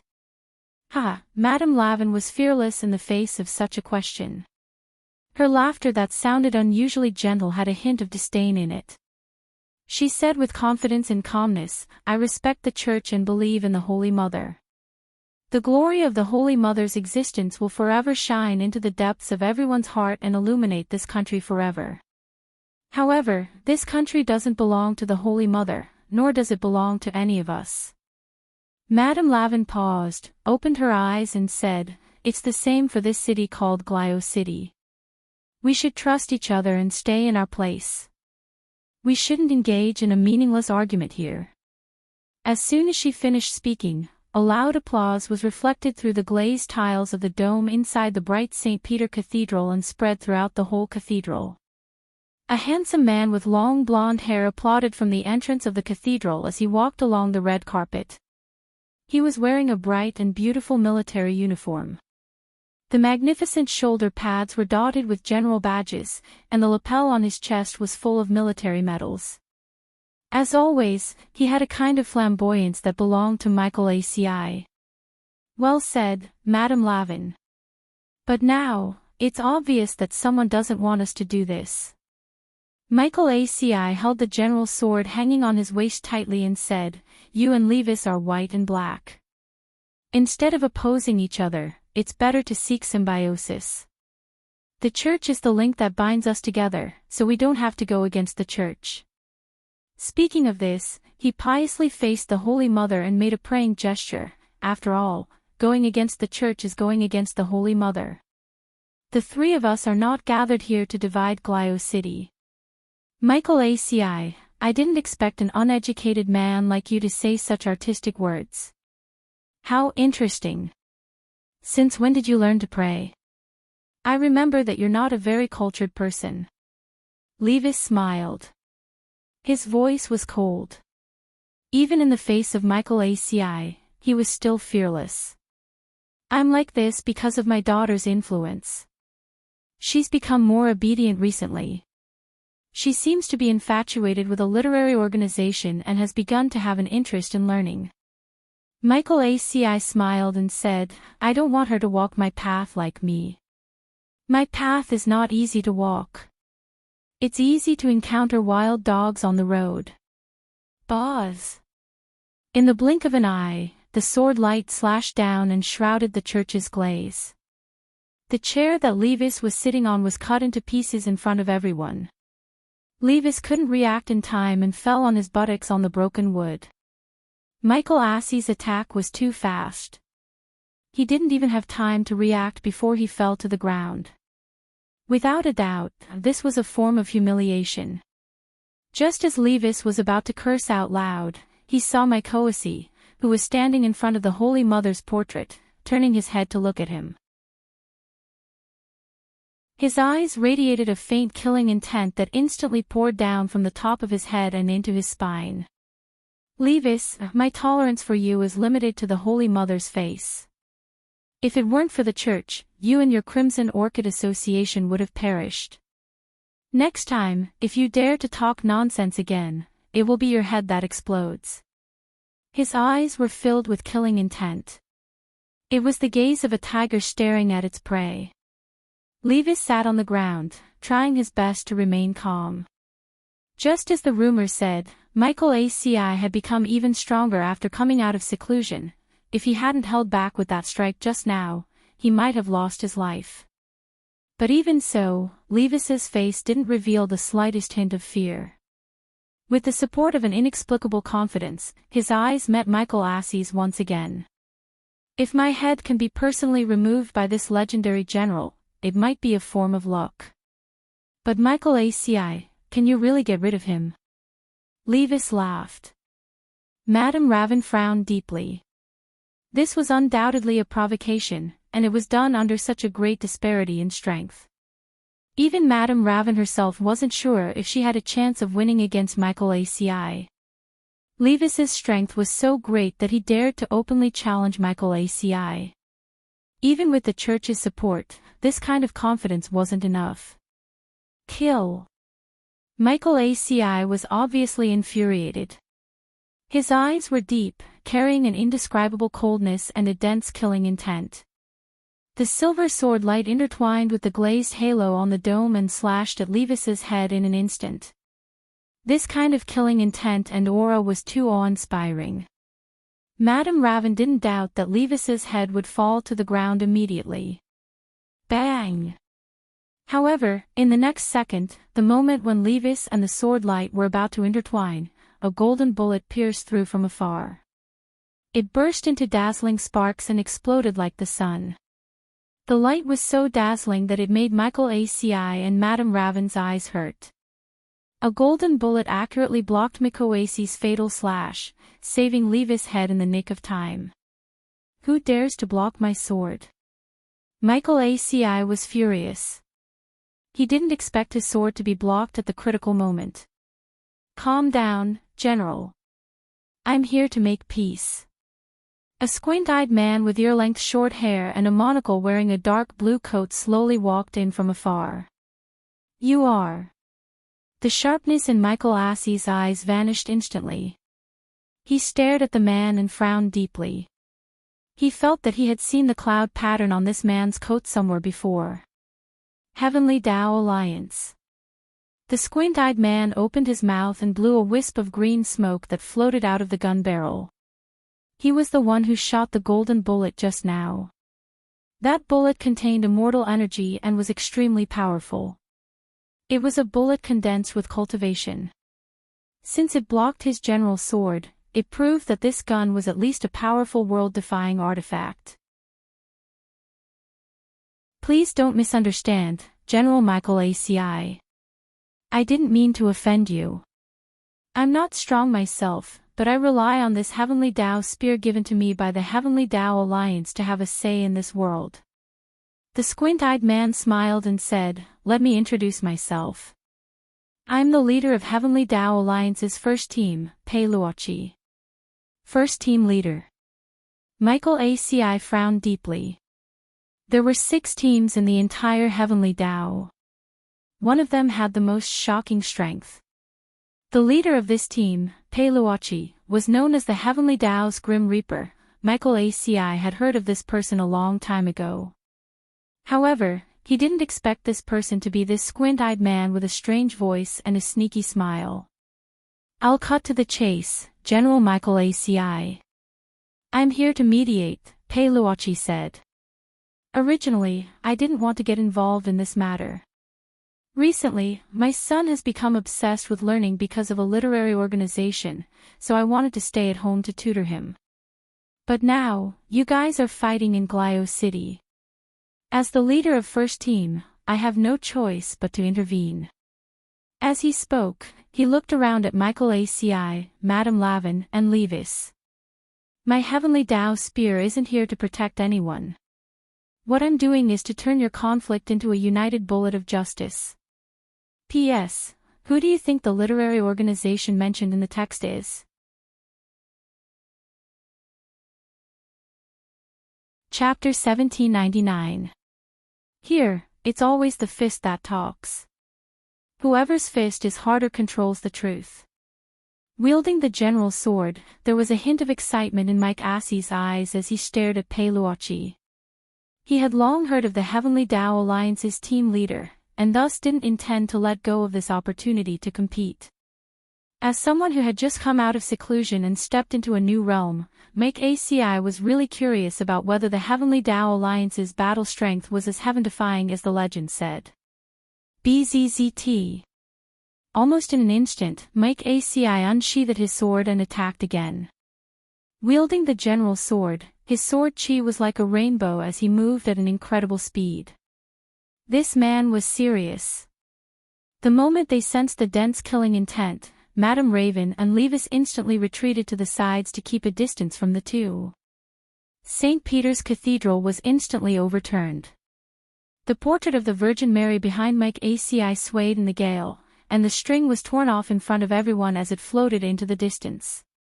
This was Mike ACI's unique madness. Once it got to his head, this legendary general of Mishio Nation would become an out-and-out lunatic. Facing the powerful spiritual pressure and the terrifying blade that was about to strike his neck, Pei Luochi stood solemnly on the spot, far calmer than Madame Raven and Levis had imagined.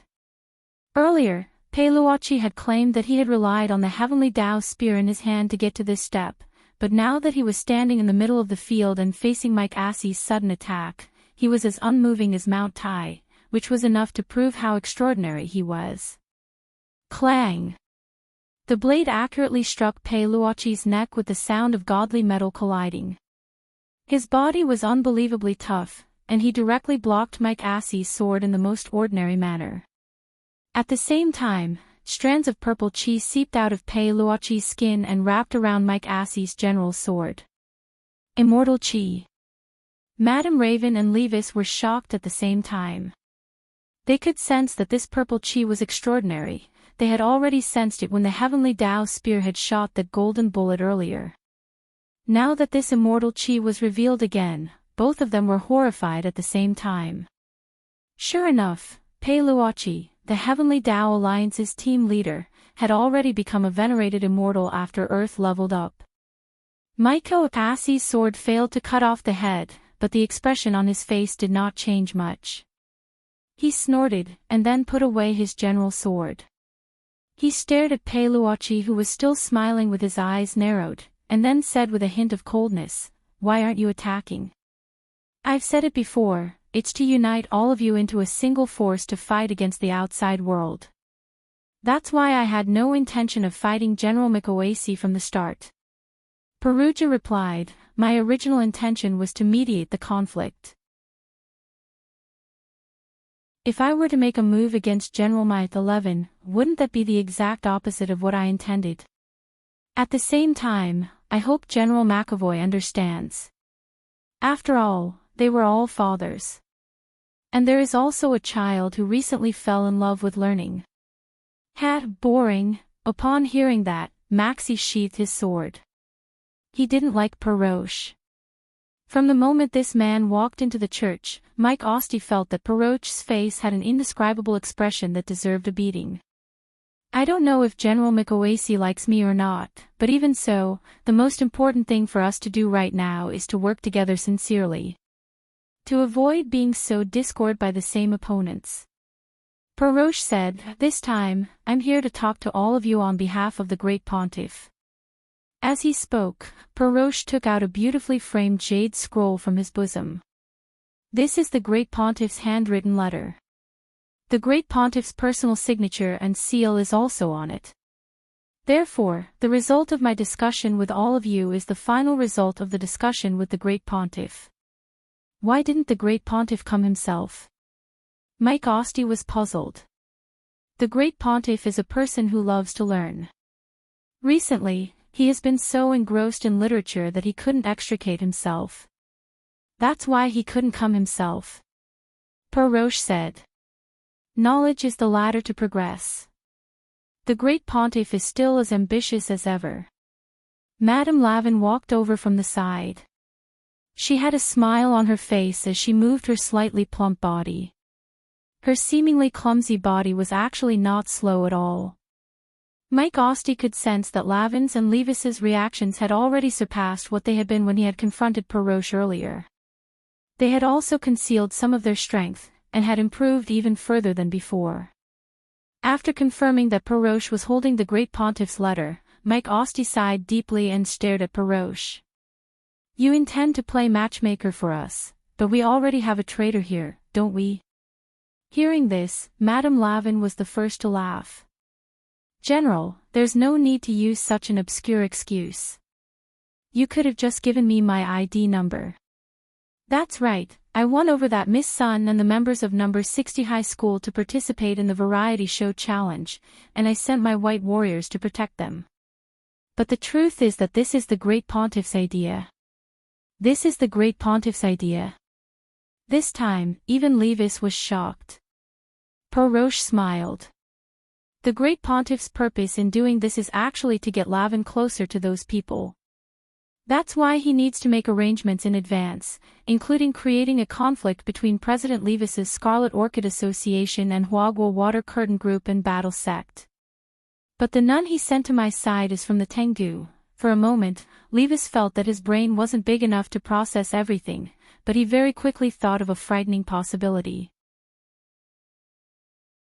Could it be that the great pontiff is? That's right. Peroche said, now that things have come to this, I won't hide it from you anymore. The great pontiff is in fact an 8-star Tengu, and has an extremely high status in the Tengu ranks. The 6 high school students from Glio City who will be fighting number 60 high school this time were also carefully selected by the great pontiff. They are known as the 6 great child prodigies. I remember, didn't you say that there was another child? Mike Osti asked with a frown. Yes. Peroche nodded. There is a child. And this child is the leader of our Heavenly Tao Alliance Team 2, Jo Yun. He's very strong, but he was born with a childish face, and has always maintained a child's figure. This time, he will be the corps commander of the 6+1 model. While St. Peter's Cathedral was secretly plotting the variety competition, student Wang Ling, who is also a father, was also discussing specific countermeasures with the people from number 60 high school in a suite at the Snail Hotel.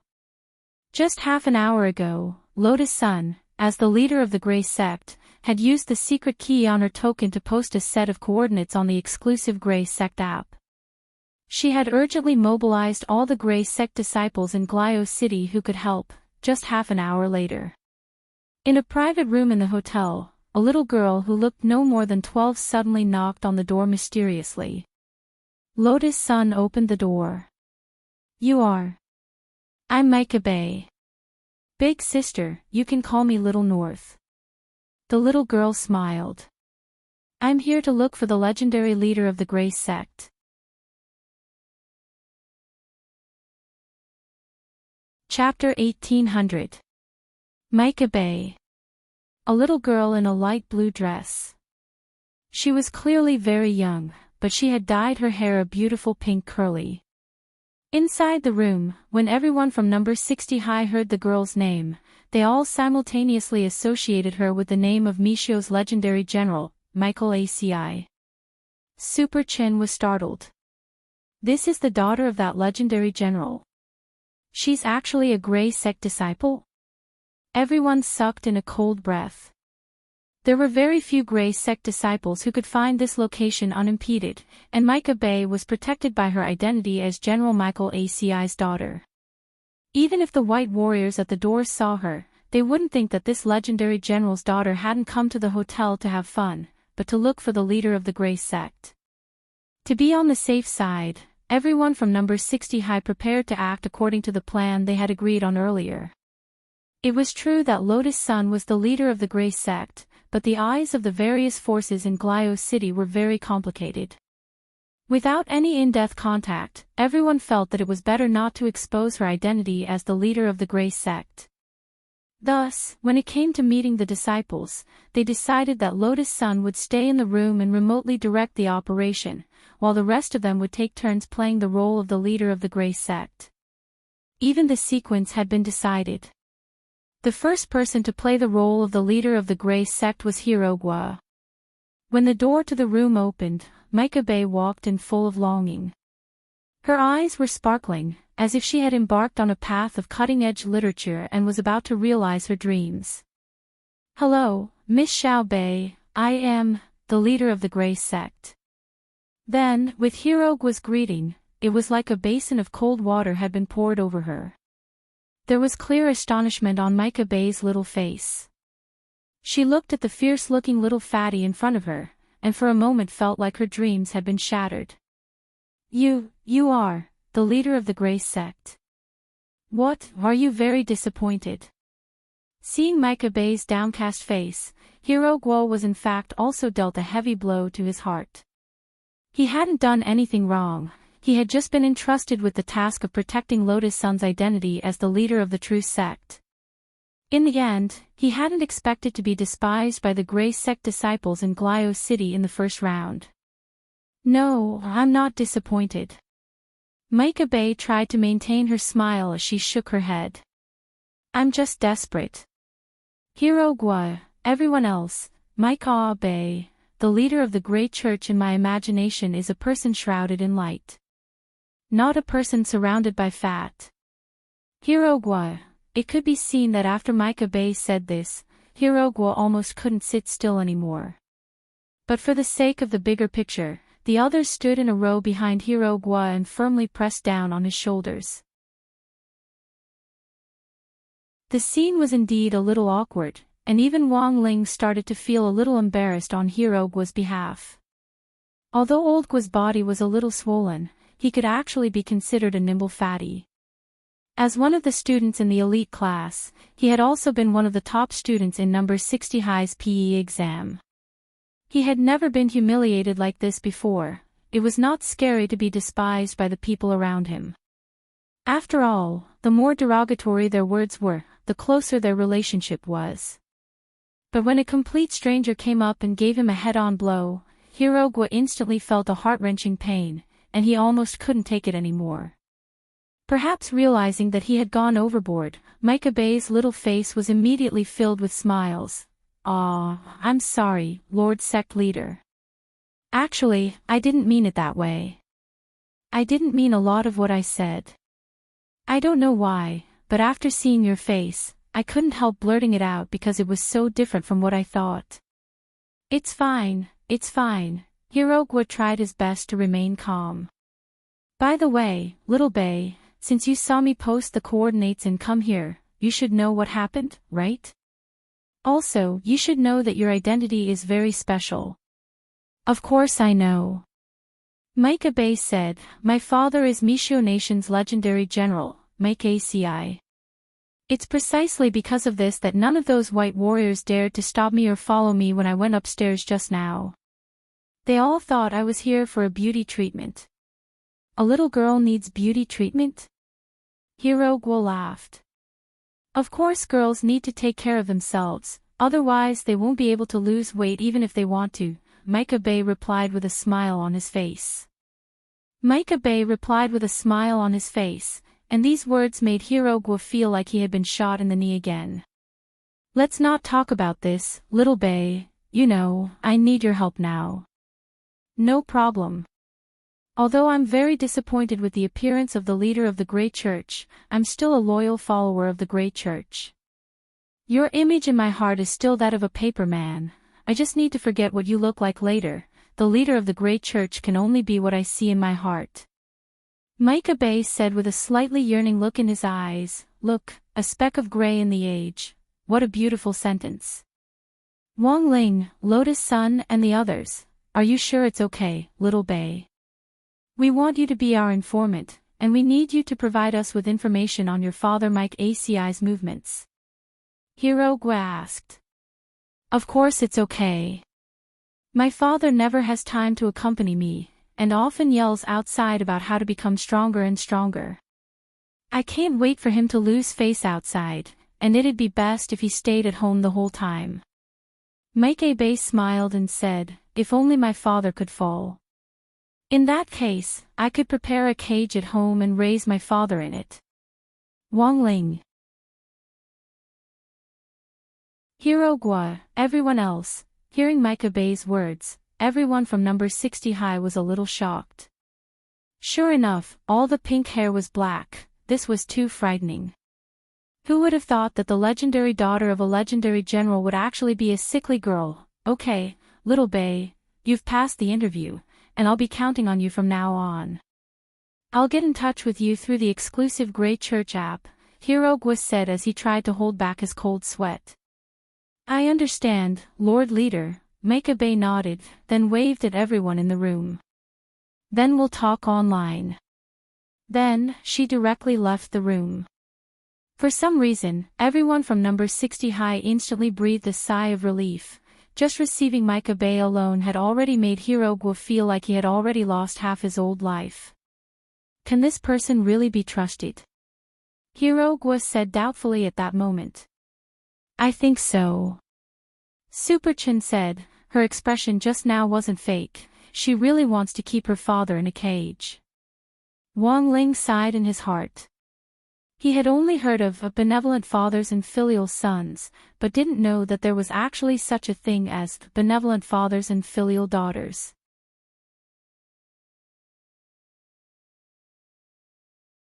Chapter 1801. Just receiving Mike Bay was enough for Hirogwa to feel tired, and most importantly, Mike Bay had actually looked down on him. Although it wasn't that Hirogwa didn't know what his problem was, even if he was a little fat, it wasn't like he'd eaten rice. So what if he was a little fat? Don't take it to heart, old Gwa, being able to eat is a blessing. Helpless, Li Yuyue could only comfort him from the side from a girl's perspective. You have to believe that you're a nimble fatty. For some reason, it sounded like a good thing, but Hirogwa felt that it was an even bigger blow to him. When all was said and done, it wasn't his fault that he was fat, it was mainly a genetic problem. Almost 80% of his uncles were counted by the ton, so he couldn't be blamed for that. You've worked hard, old Gwa. Watch me. Seeing Hirogwa's pained expression, Super Chin naturally couldn't bear it as his brother, and he stepped forward to take over the role of temporary leader of the Grey sect. Just then, another voice rang out from outside the suite. Hello, I'm Pei Xiaoyuan. I'm here to look for the leader of the Grey sect. It was the voice of a boy about 14 years old. It was a little hoarse and immature, and it was a clear sign that he was going through a voice change that was common among young people. Li Yuyue stepped forward and opened the door. A young man with short, black hair, a long braid at the back of his head, fair skin, and a pair of eye-catching, jutting ears immediately walked into the suite. He looked like an elf. He was wearing dark purple clothes, thin stockings, and a pair of black leather shoes. At first glance, it was obvious that he was dressed like a child from a rich family in Glio City. He exuded an air of nobility that made people feel like they could see him from a distance, but not play with him. Super Chen sat upright on the sofa with a row of people from number 60 high behind him. He rested his chin on his crossed fingers as he looked at the fairy-like youngster in front of him, and deliberately said in a low voice, "Hello, I am the leader of the Grey sect." You're actually the leader of the Grey sect? Like Mike Bay, after learning that Super Chin was the leader of the Grey sect, Pei Xiaoyuan's slightly surprised little face turned a little disappointed. What? Are you disappointed to see that the Grey Church's leader is a man? Do you think the leader of the Grey Church is a big sister and want to have a passionate relationship with him? Super Chin said. Super Chin had casually made it up, but in the end, Pei Xiaoyuan's face and ears turned red on the spot as Super Chen's words struck him in the heart. No, no way. I don't want to date the leader of the Grey Church. I have no intention of pursuing her. Pei Xiaoyuan anxiously refuted. Everyone at number 60 high, including Wang Ling, was instantly struck by this reaction. Even Lotus Sun, who was secretly observing from her room, slapped her face as she was equally shaken. F***ck. Look at this reaction, as expected, he wanted to date the leader of the Grey Church. Super Chin just didn't want to repeat Hirogwa's mistake, so the moment the youngster entered the room, he decided to strike first. In the end, he hadn't expected his unintentional action to directly hit the youngster in the head. At such a young age, instead of studying properly, you only know how to think of such nonsense. Have you fully developed yet? You only want to date an older girl? Super Chin laughed. Little friend, studying properly is the right thing to do now. There's no future if you mature too early. If you do this, your father will be very disappointed. If he wants to be disappointed, then let him be. I can't wait for him to be more disappointed. Pei Xiaoyuan said unhappily, that guy doesn't stay home all day.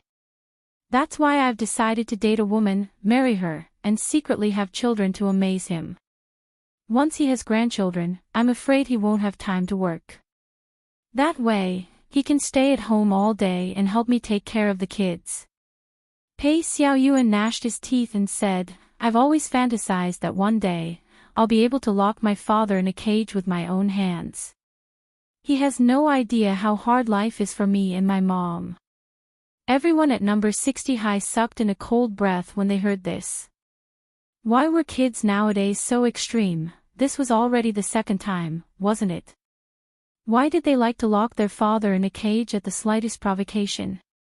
In fact, after Micah Bei and Pei Xiaoyuan's second time, Wang Miyu actually had a similar idea, but unfortunately, he felt that given his current strength, he wouldn't be able to beat Wang Ling at all. Forget locking his dad in a cage, it was already pretty good that he hadn't been sent here. Wang Ling, classmate Xiaoyuan, what you're doing is definitely wrong. If you want to make things difficult for your father, you just need to carry out our gray sex missions in secret, Super Chin said. From your description, your father is obsessed with work all day, so he should be a big shot, right? What big shot? He's just a team leader in the Heavenly Tao Alliance. Pei Xiaoyuan spread his hands. Hearing this, the expressions of everyone at number 60 high instantly changed. The first one who came was Mike Abe, the daughter of General Mike ACI. The current Pei Xiaoyuan was actually the son of a team leader in the Heavenly Tao Alliance. How did they manage to develop two such excellent spies for a single set of coordinates? It was hard for everyone at number 60 high to believe that this was actually true. Everything was going too smoothly, as if the gods were helping them. Lotus Sun was also a little bewildered in her room. Her initial suspicion was that it was very likely that this senior called Qin Zong had sent a wave of luck in their direction, and this was the legendary purple chi from the east. But it was very obvious that Pei Luoqi was very secretive about the nature of his work, so Pei Xiaoyuan had no idea what on earth Pei Luoqi did. Pei Xiaoyuan gave a wry smile helplessly and said, I don't know what my dad is doing in that strange organization. How can he be so happy as a team leader? Isn't it just collecting homework? Everyone at number 60 high, hearing this, Wang Ling couldn't help a drop of cold sweat running down his forehead. Collecting homework was fine, given the nature of the Heavenly Tao Alliance's work, collecting homework probably meant that they were collecting heads. Then, do you think there's been anything unusual about your father recently? At that moment, Super Chin asked, it doesn't matter how small the information is. Pei Xiaoyuan thought carefully for a bit, then said, that's right. I remember, it doesn't seem right. I don't know if it has anything to do with my father. Let's hear it first. Super Chin smiled. It's like this. I noticed that every time my father left home, the Pope of St. Peter's Cathedral will come to my house to preach. Preach? Yes. Pei Xiaoyuan nodded and said, the Grand Pontiff said that my father is not at home all day because there are evil spirits in the house. That's why I brought the cross and holy water over. Every time, I had to work with my mom for a long time before I could use it. The number 60 high team.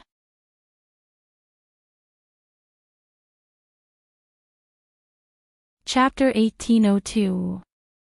After chatting for another 10 minutes or so, Pei Xiaoyuan left. He had left to the consolation of the people from number 60 high school, even though even he himself hadn't realized what had happened.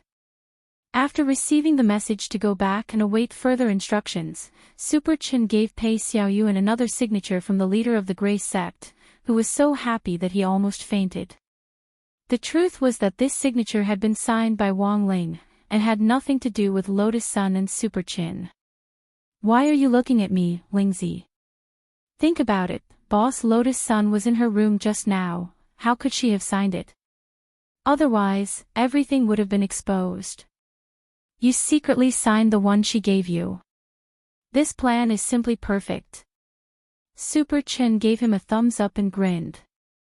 Also, it's not like you don't know that Boss Lotus Sun has been imitating your handwriting all along. On the surface, there's actually no difference between her signature and yours. Apart from the few of us, no one will be able to tell. Don't worry. Wang Ling, no difference. Of course there was, and there was a big difference. Pei Xiaoyuan's father was the leader of Team 1 of the Heavenly Tao Alliance, and his family was so close to the Great Pope, Wang Ling didn't know if the cross and the so-called holy water would work. But this signature of his could really exorcise demons and ward off evil, and it was extremely lethal. I'm really sorry to trouble you this time. Madame Lavin has already sent us the information on the variety competition. Now, let's discuss how to deal with it. At that moment, Lotus Sun came out of her room and said this, her face red to her ears. From far away in the suite, she had heard Super Chen say in front of everyone that she had imitated Wang Ling's handwriting. This was tantamount to a public execution, and she was so embarrassed that she just wanted to find a hole to crawl into. She had no choice but to open the door and change the subject to discuss the variety competition. If he allowed this group of old men to continue expanding the topic, it might really get out of hand later on.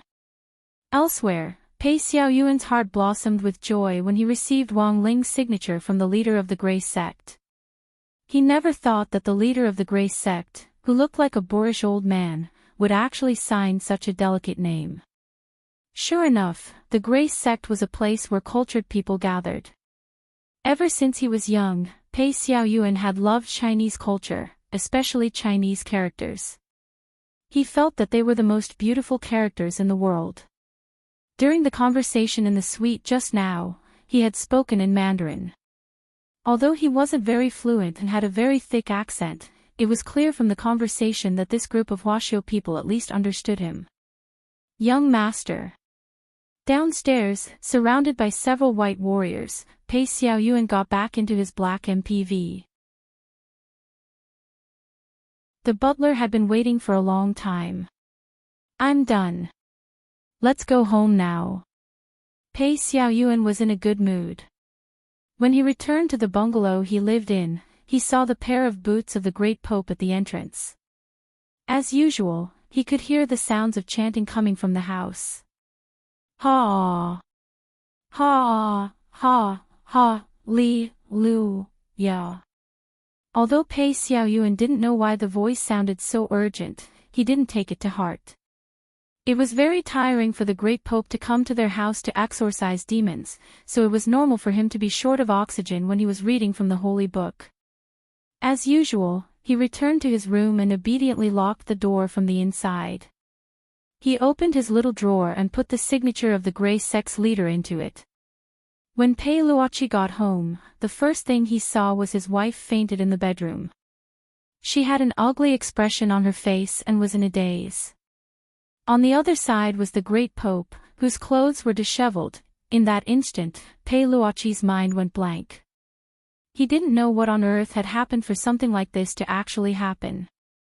As the leader of Team 1 of the Heavenly Tao Alliance, Pei Luoqi did his best to suppress his emotions and calm his mind. He examined his wife's injuries and was surprised to find that she hadn't been defiled, she was just clearly a little frightened and dazed. Honey, what on earth happened? Pei Luoqi was full of doubts. The Great Pope, he protected me. Tears streamed down Pei Luoqi's wife's cheeks. You haven't been home all this time, and I don't even know how to tell you about this. Previously, when the Pope came to visit me in Shaoyuan, he found a jealous ghost in our house. Jealous ghost? The Great Pope said that this is a vengeful spirit born from excessive jealousy when it was alive. It grows stronger by collecting people's jealousy. This jealous ghost was a single dog when it was alive, so it couldn't bear to see a happy family. Speaking up to this point, Pei Luoqi's wife couldn't help crying again. And that jealous ghost has always wanted to defile me. There's actually such a thing. Pei Luoqi was shocked and hugged his wife tightly. I'm sorry, honey, I should have spent more time at home. But what does this have to do with the Great Pope? His wife sighed and said, when the Great Pope found out about this, he also knew that the jealous ghost wanted to defile me, so he calculated the time that the jealous ghost would appear. He wanted to hide in the bedroom and wait for the jealous ghost to appear, then purify it. But the jealous ghost was even more terrifying than the Great Pope imagined, so the Great Pope he failed to purify it, and was instead attacked by the jealous ghost. Pei Luoqi covered his mouth in horror. He looked at the disheveled and dying Great Pope on the ground, and there was an inexplicable complicated feeling in his heart. This was because the Great Pope himself was not very strong, and he had obtained such a high position entirely because of his character and the spread of faith from all sides. Pei Luochi was filled with regret. He should not have doubted the great Pope's character. He did not expect the great Pope to make such a huge sacrifice to protect his wife and son. So now, what happened to the jealous ghost? Pei Luochi asked. His wife's face was filled with fear again. Before you came, you sent out a ray of holy light, and when I woke up, I heard your voice, but I can feel it. This hateful thing is still here. It's still here. Don't be afraid, honey. I'm already back. Pei Luochi comforted his wife. Then, at this moment, the great Pope's body twitched, and he actually stood up from the ground, swaying like a zombie. There was a kind of madness on his face, and his body was mixed with a terrifying yin and qi that had never been seen before. Even his tongue had changed. Pei Luochi hurriedly covered his wife's eyes. He saw that the great Pope, who was suspected to have been possessed by the jealous ghost, stretched out his long green tongue at this time, first licking his lips, then licking the tip of his nose. Then, he turned his gaze and suddenly attacked Pei Xiaoyuan's room.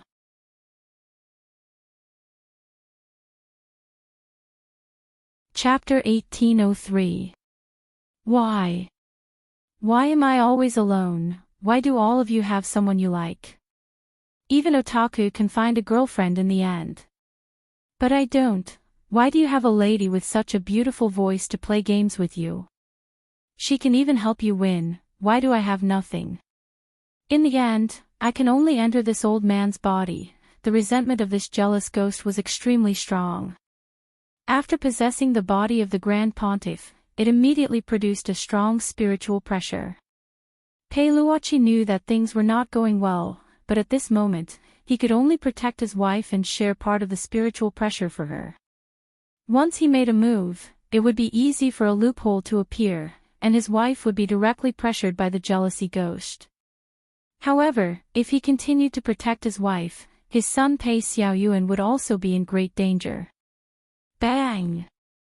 Therefore, without hesitation, he held the heavenly spear in his hand and fired a golden bullet at the great Pope's head. This was an immemorial bullet that was a mixture of immortal energy and spiritual energy. It was extremely powerful. According to Pei Luochi's expectations, this bullet would be enough to penetrate the jealousy ghost's head, but at the same time, the explosive power of the bullet would also destroy his house. His son Pei Xiaoyuan would also be hurt. However, in order to protect both of them, Pei Luochi had no other choice. However, what Pei Luochi did not expect was, this golden bullet did not penetrate the great Pope's head. Instead, it was blocked by a condensed black resentment at the back of his head. The powerful resentment energy surrounded the great Pope's body, emitting a green and black protective light. It was like an iron wall that wrapped around the great Pope. Don't worry about me. Go save our son. His wife urged, shaking Pei Luochi's arm with all her might. However, it was too late. How? Pei Luochi was shocked. Faced with his wife's urging, his mind went blank and he felt powerless. There was a loud bang. At this moment, the great Pope, who was possessed by the jealousy ghost, punched through the wall and appeared directly in front of Pei Xiaoyuan. His face was extremely ferocious, and his eyes emitted a faint green light. Pei Xiaoyuan was scared out of his wits. He was rooted to the ground and did not dare to move at all.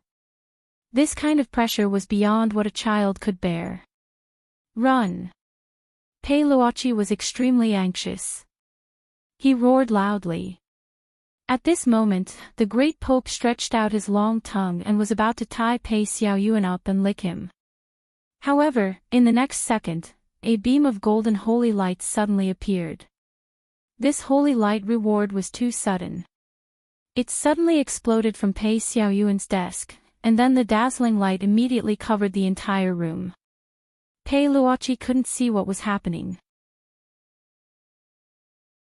There was a loud hum, and when he came back to his senses, the light of the holy light had already faded, leaving only the Pope lying on the ground with his eyes rolled back, smoke rising from his body. What was going on? Peiluochi was extremely shocked in his heart. The jealous ghost that possessed the Supreme Pontiff's body was shockingly powerful. Even his heavenly Tao spear. Not even world-defying artifacts could penetrate it. In the end, the crisis was resolved by a sudden ray of holy light. So what exactly was this?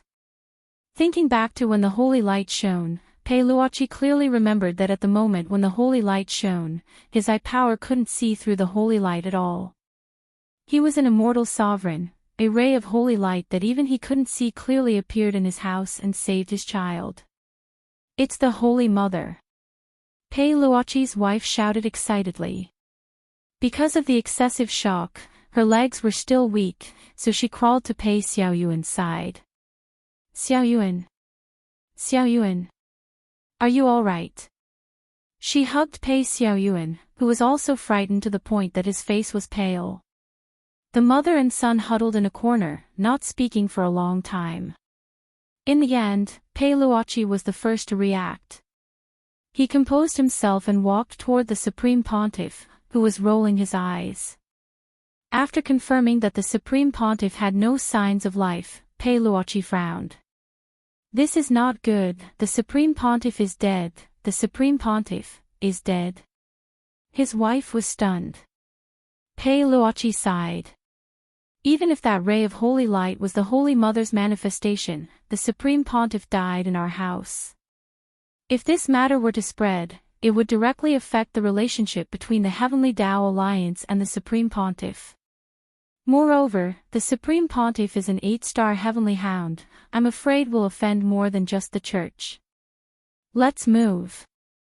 His wife sobbed softly. There's no point in moving. Peiluochi shook his head. With the Heavenly Hound's intelligence network, even if we move, they will still know our location. Moreover, acting rashly now will only arouse suspicion. He sighed. Outside, he was the team leader of the Heavenly Tao Alliance's first team. But when he returned home, he was the family head that protected this small world. Facing his wife and child, Peiluochi had no other choice. He half squatted down and hugged his wife and son, Pei Xiaoyuan. He comforted them. Next, our family will have to go through this together. I hope that you can trust me unconditionally. This is a hurdle, and we have to get through it now. Then what should we do now? Peiluochi's wife asked. Next, I want you to think of a way to clean up the house. Don't leave any clues or evidence behind. At the same time, don't tell anyone that the Supreme Pontiff came to our house, Peiluochi said bitterly. He then looked at the Supreme Pontiff's corpse on the ground. As for the Supreme Pontiff's corpse, let me handle it. Now, not only do I have to put aside the relationship between our family and the Supreme Pontiff, I also have to put aside the relationship between the Heavenly Tao Alliance and the Church. For Peiluochi, this was a huge accident. Everything seemed to have happened suddenly. The Supreme Pontiff's death was a huge bomb. If this matter was leaked, it would have a huge impact. And if outsiders knew that the Supreme Pontiff died in his house, all of Peiluochi's explanations would be futile. Even if he could find evidence of the jealous ghost, it would prove that the Supreme Pontiff was possessed by the jealous ghost in order to protect his family, but he could not explain what that holy light was. So there was only one way for Peiluochi to go. That was to do everything possible to disassociate himself from the Supreme Pontiff. And to cover up, he had to find a reasonable scapegoat. As the team leader of the Heavenly Tao Alliance, he originally came to mediate the conflict. But now, he had to use his identity to create a new truth about the Supreme Pontiff's death. After thinking about it, Peiluochi felt that there was no other way. He felt that in this situation, letting Michael ACI take the blame was the best. The error-free chapter of The Immortal King's Daily Life will continue to be updated on the mobile game bar. There will be no advertisements on the site. Please collect and recommend the mobile game bar. If you like the Immortal King's daily life, please collect. The Immortal King's daily life mobile game bar is updated the fastest.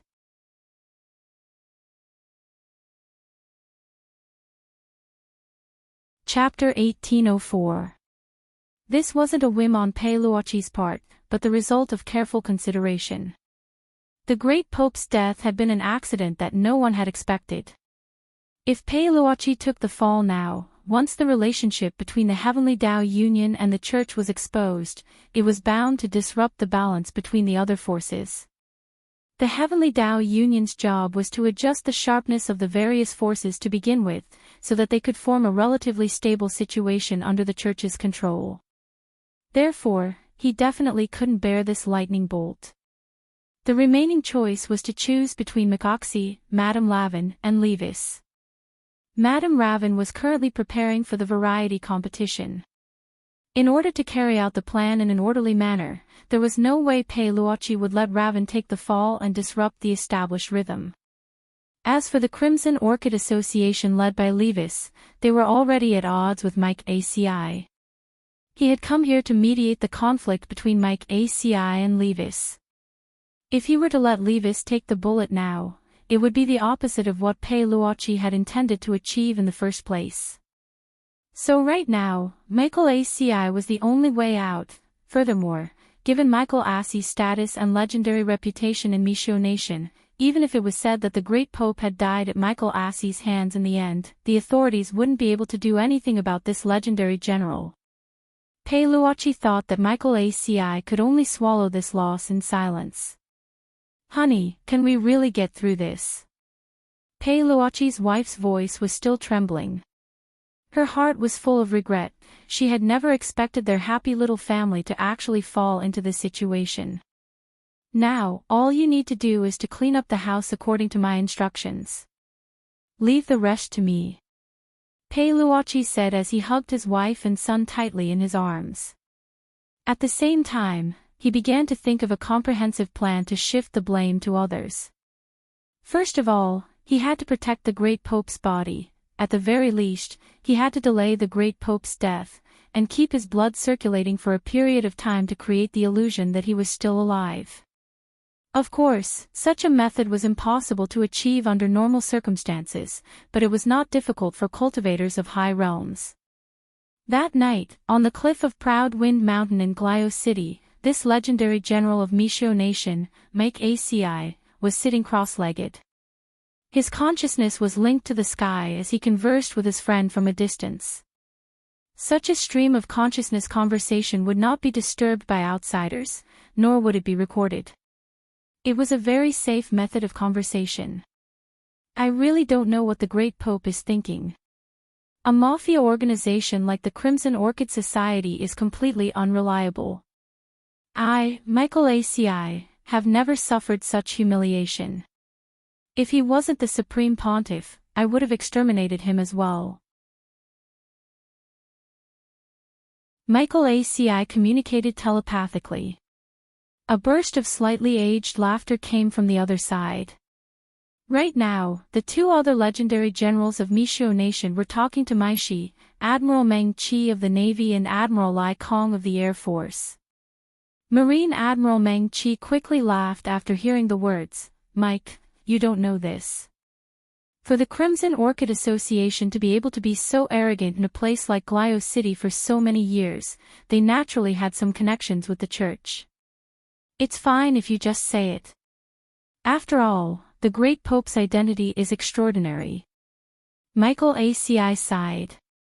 "Just because he's the great master of a Yuan Venerate, he can do whatever he wants." Admiral Lai Kong also laughed.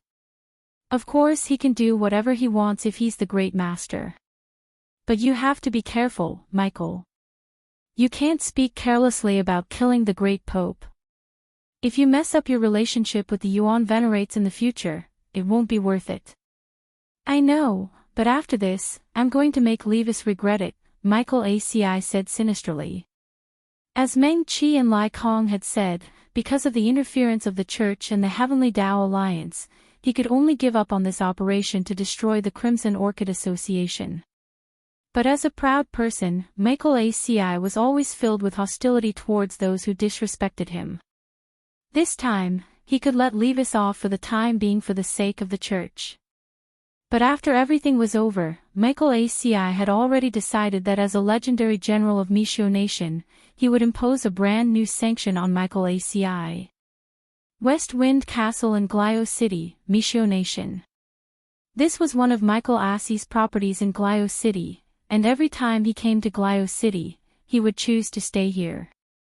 After talking to the other two generals, he felt a lot better, and immediately returned to West Wind Castle.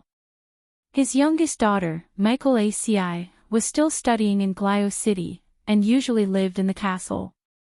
For an old father, when he was feeling extremely down, the greatest consolation was perhaps to be able to see his daughter by his side.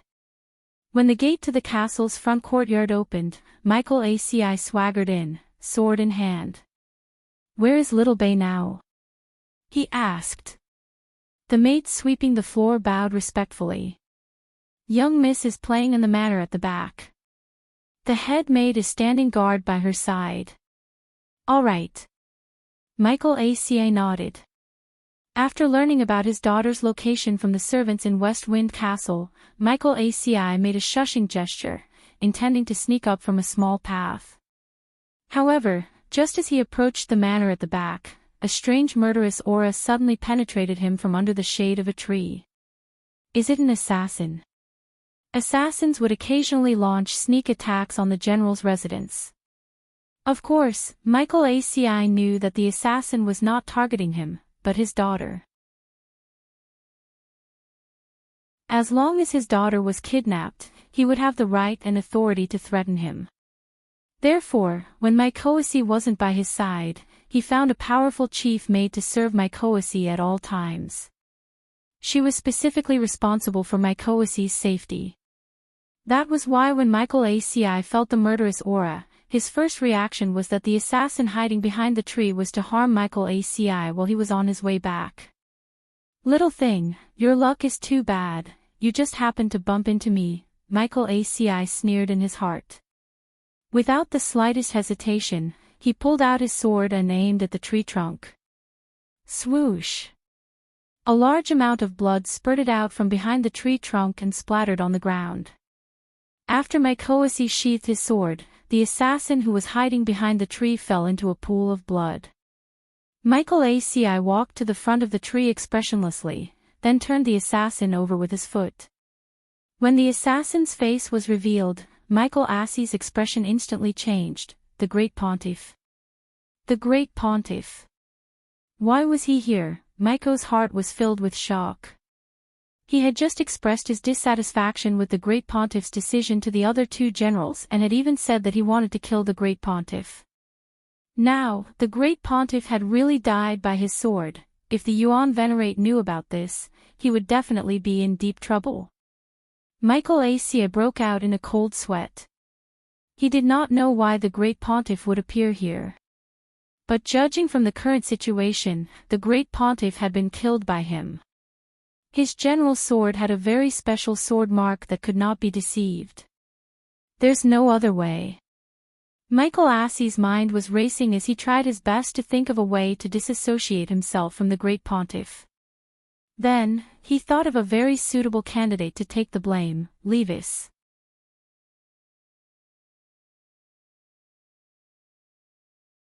Chapter 1805. Making a move against the church was something that Mikoasi had never imagined. Although he had talked about killing the great pope in his conversations with his friends, what an adult said and what they truly thought were often not the same. Mikoasi was well aware of the stakes involved. His attitude toward the great pope was perhaps the same as his old father's. Perhaps it was because of his old age and the fact that the great pope's style tended to be more moderate, which was why he was very different from Mikoasi. Mikoasi was dissatisfied with the great pope, and would occasionally say malicious things like, "You old thing, are you going to die or not?" But when he actually met the great pope, he was still very respectful. This was because the great pope was the great master of Mishio's Yuan Venerate. He was loyal and devoted to his country, and followed the Yuan Venerate's lead. Although he was arrogant and conceited, he had never thought of usurping power. As a legendary general of Meishou Nation, Mikoxi considered himself to be very professional, but he had never thought that he would actually walk down this path today. He had actually mistaken the great Pope for an assassin who had broken into his West Wind ancient castle residence and stabbed him to death. Mikoxi, who had never crumbled even when facing hundreds of thousands of enemy troops, instantly panicked and didn't know how he should face all this. If it was confirmed that he had something to do with the great Pope's death, even if it was found that he had accidentally killed the great Pope, the Yuan Venerate didn't intend to hold him responsible. But he would become the focus of the people's condemnation, and all the good reputation he had built up in his native cultivation country over the years would go down the drain. Of course, this wasn't the most frightening thing. He was more worried about his daughter, Mikoxi Abe. If something happened to him, his daughter would be implicated as well. Although the great Pope's realm wasn't high, he still had a lot of loyal followers who he had built up over the years through faith. Ah, Bae. Don't worry, Dad absolutely won't let you be implicated. Mikoxi made up his mind at that moment. Sacrificing Levis was the only way now. He had no choice but to do so.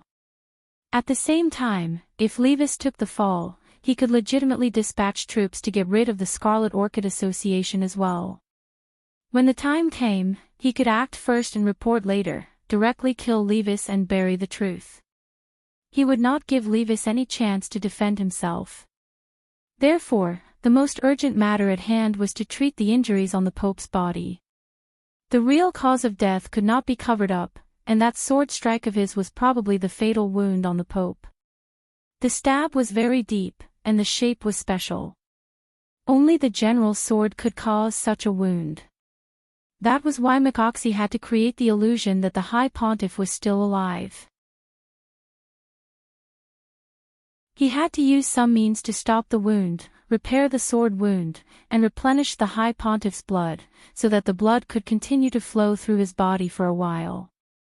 Although he would have to pay a huge price to forge such an illusion, in order to preserve the current situation and protect his daughter, he had no choice but to do it no matter how big the price was. At the same time, in the backyard, Mike Abe was sitting on a swing with a book in his hand. The head maid looked in the direction of the cobblestone path and frowned slightly. The general is already here. Why isn't he here yet? Was it because of what had happened?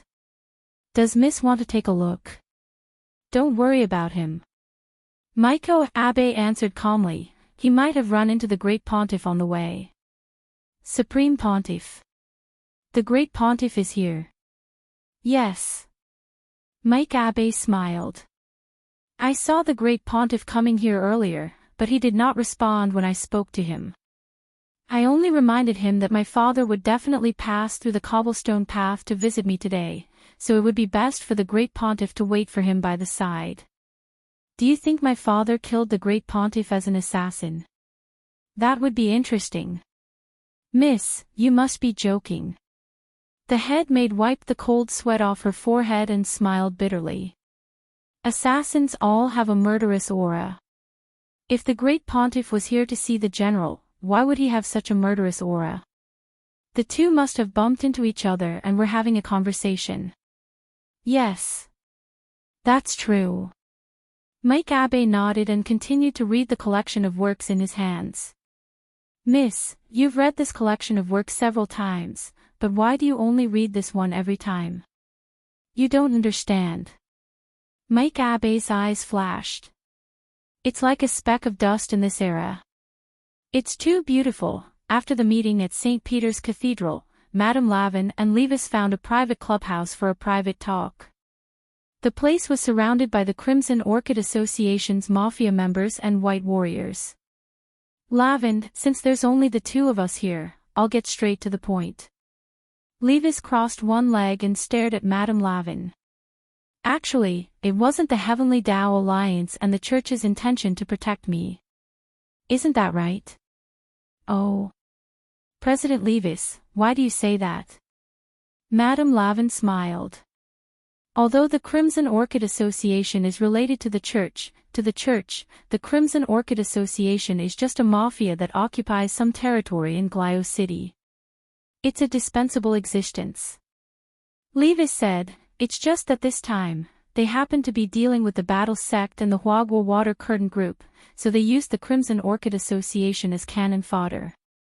Since the Great Pontiff is one of the Heavenly Dogs, it's reasonable for him to send someone from the Heavenly Dogs to negotiate with me. Of course, I also have to thank you. If it weren't for you, Lavin, we might not even have had the chance to be cannon fodder.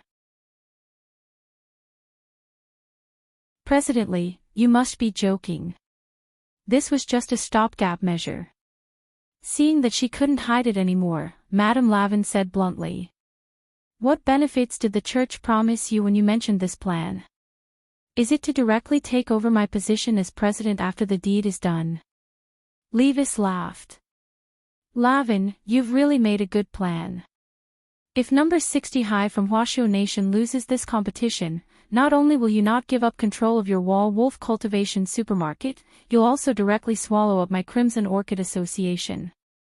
Hearing this, Madame Lavin continued to smile. But from what Presidently says, you don't seem to hate me too much. Of course I don't hate you. Instead, I have to thank Lavin. If it weren't for you, I'm afraid I wouldn't be able to see the sun rise tomorrow. Even if I hate you. I also hate the church. We've worked together for so many years, but they didn't even give us a chance. If it weren't for you. At this point, Levis's eyes were red as he gnashed his teeth and said, if I had the chance, I really wanted to kill that old thing, and stir up a reign of terror in St. Peter.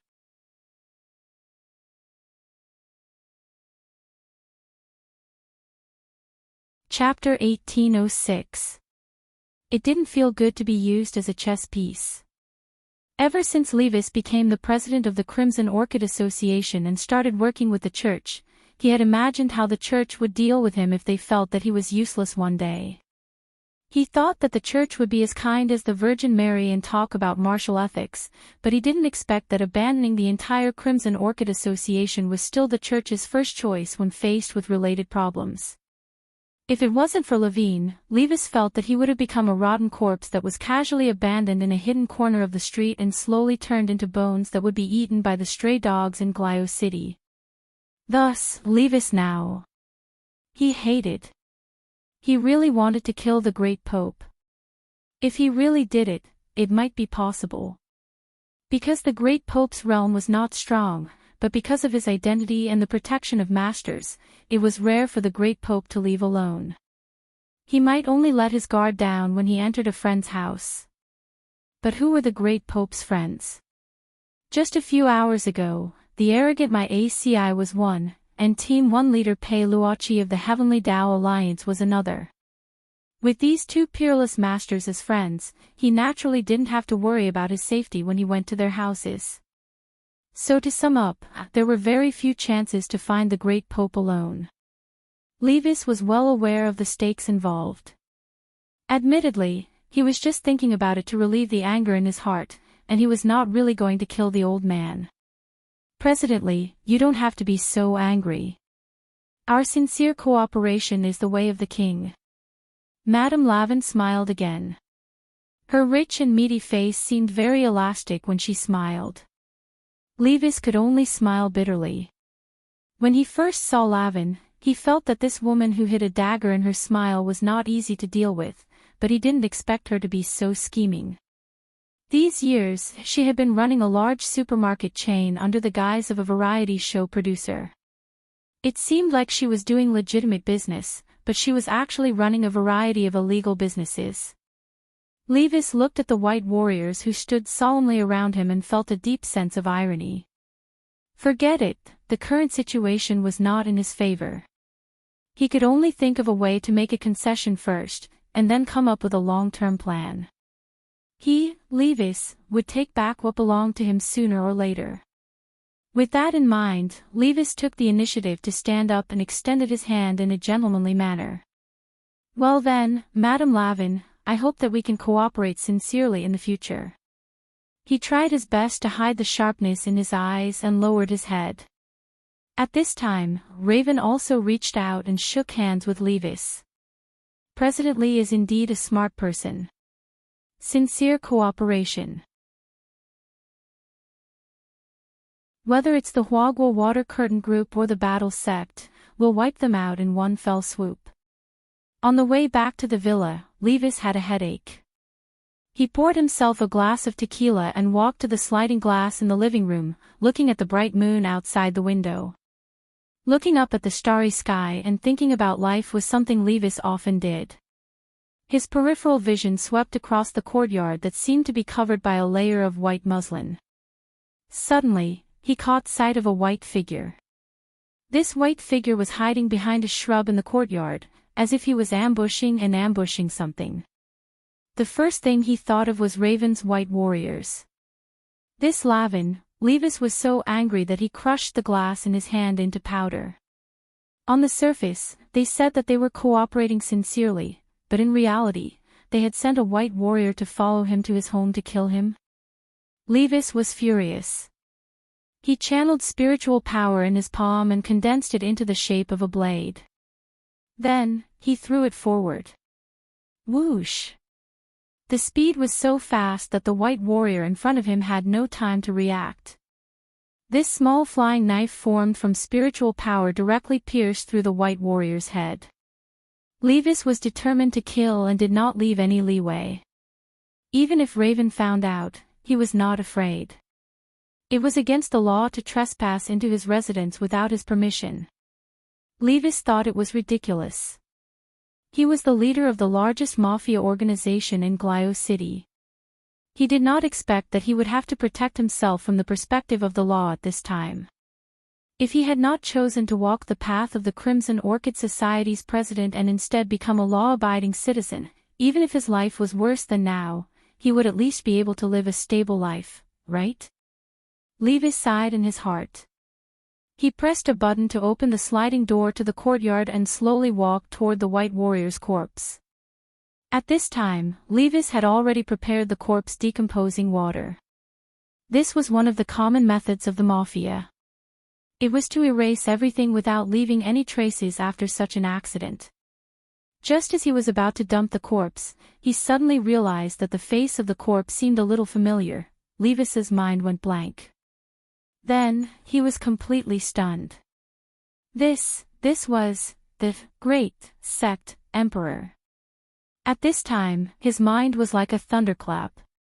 And he could not figure out why the Great Pope would appear in his courtyard in the clothes of a white warrior, but one thing was certain. He had already killed the Great Pope. And he had used a flying knife formed from spiritual power to pierce through the head. As long as the spiritual power gene molecules were extracted during the autopsy and compared with his own, he would not be able to escape the punishment of a Yuan Venerate.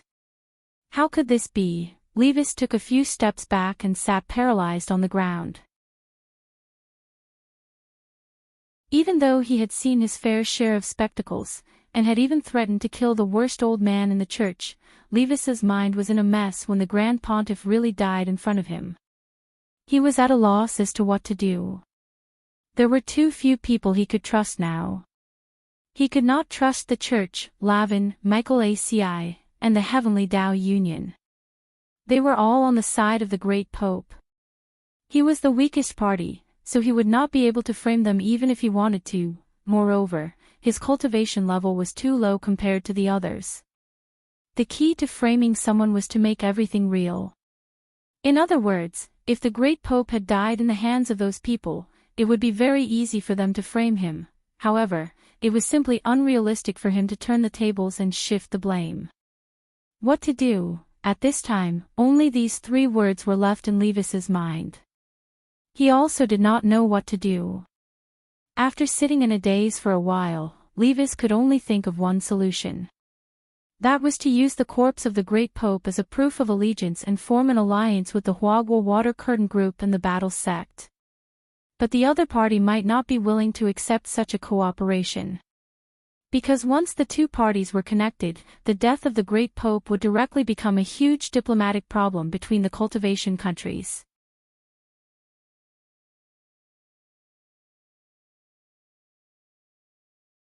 Chapter 1807. Defecting to the enemy midway was something Levis had never imagined. He didn't know if he was doing the right thing, but he analyzed the current situation. Given that he couldn't trust Michael ACI, Raven, and the church that had wanted to separate him from the very beginning, working with Wagwa Water Curtain Group and Battle Sect seemed to be the only correct path. As for framing number 60 high, Levis felt that he didn't have the ability to cover all aspects at the moment. Furthermore, he didn't have the ability to make the already dead Great Pope fall back into that state of suspended animation. If he did that, Battle Sect would definitely be able to find some clues as to how he had done it. Furthermore, if he put the blame on number 60 high for the Great Pope's death, it might directly trigger a war between two cultivation countries. This was also one of the paths that Levis had never considered.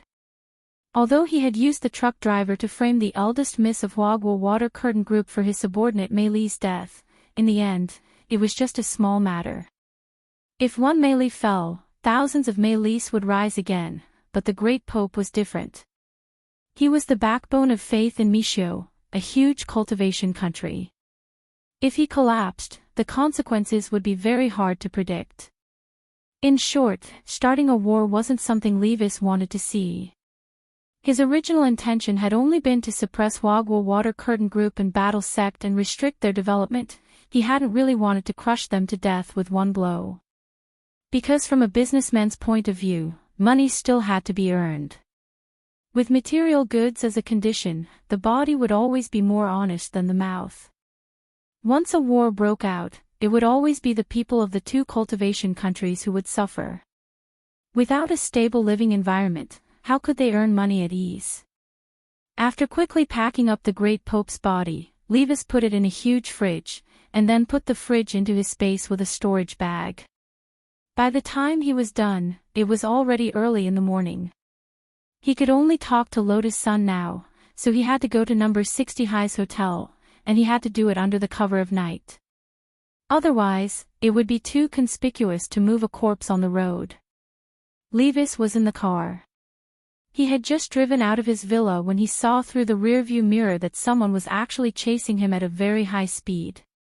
Who sent this person? Levis instantly became nervous. A very strong murderous aura. It spread all the way to the back of his neck. It made his hair stand on end. At the same time, he slammed on the accelerator and increased the horsepower to the maximum. At the same time, he pressed the button on the car's wings and rushed straight into the sky. However, the person chasing him did not give up and directly took out his spiritual sword and followed behind him. Only then did Levis realize that there was more than one person chasing him. From all directions, the black-clothed men who were chasing after him formed an encirclement, as if they had planned this beforehand.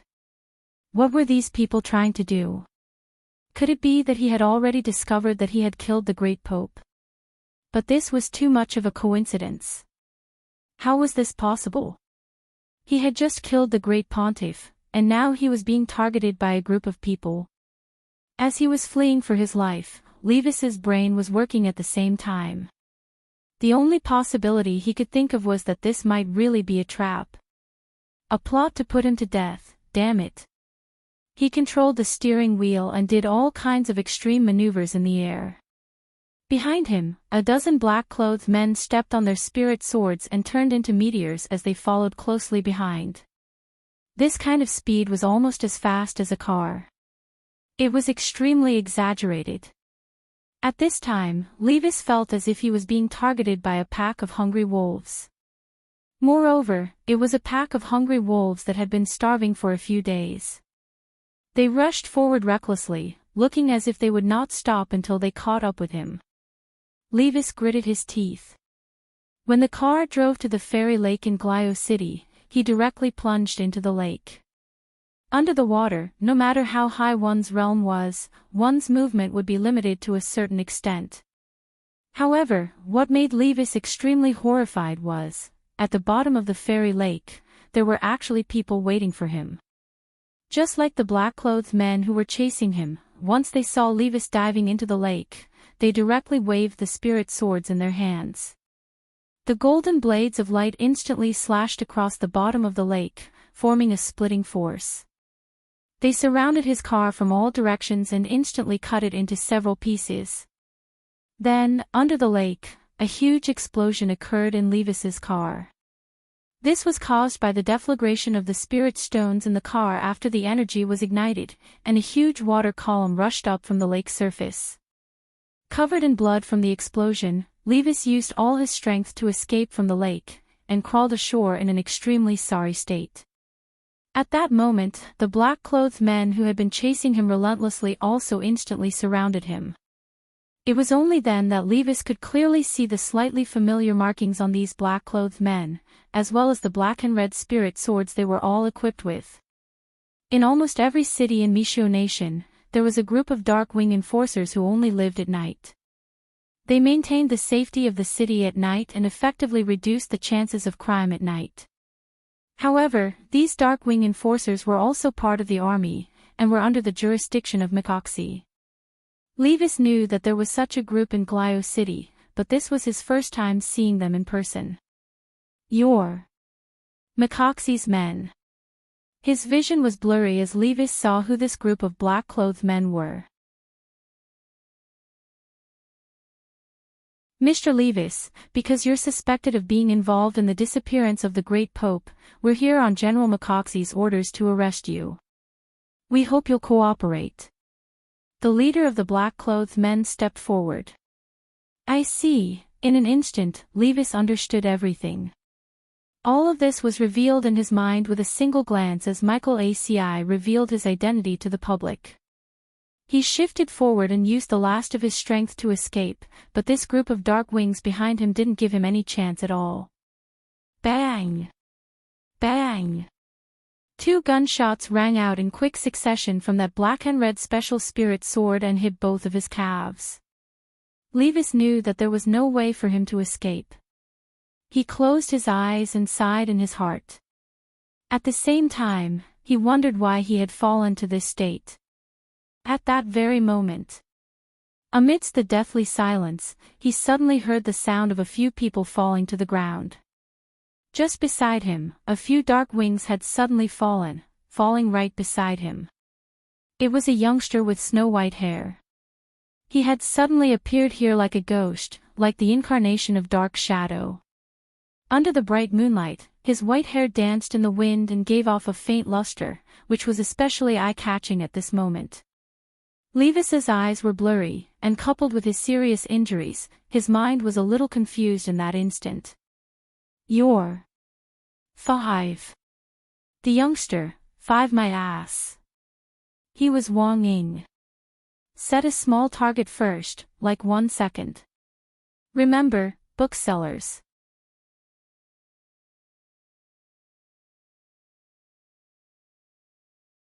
Chapter 1808. In the nick of time, Wang Ying appeared by the shore of Fairy Lake and protected Levis, who was surrounded by Darkwing. Facing the sudden appearance of the white-haired young man, the group of dark shadows was stunned. They wiped their smart law enforcement goggles. Technological means were completely ineffective in front of Wang Ying. They couldn't see Wang Ying's face at all. All they could feel was a mass of nothingness. One of them took off his smart enforcer mirror and tried to use his own spiritual energy to test Wang Ying. In the end, he screamed in pain and fell to his knees with bloodshot eyes.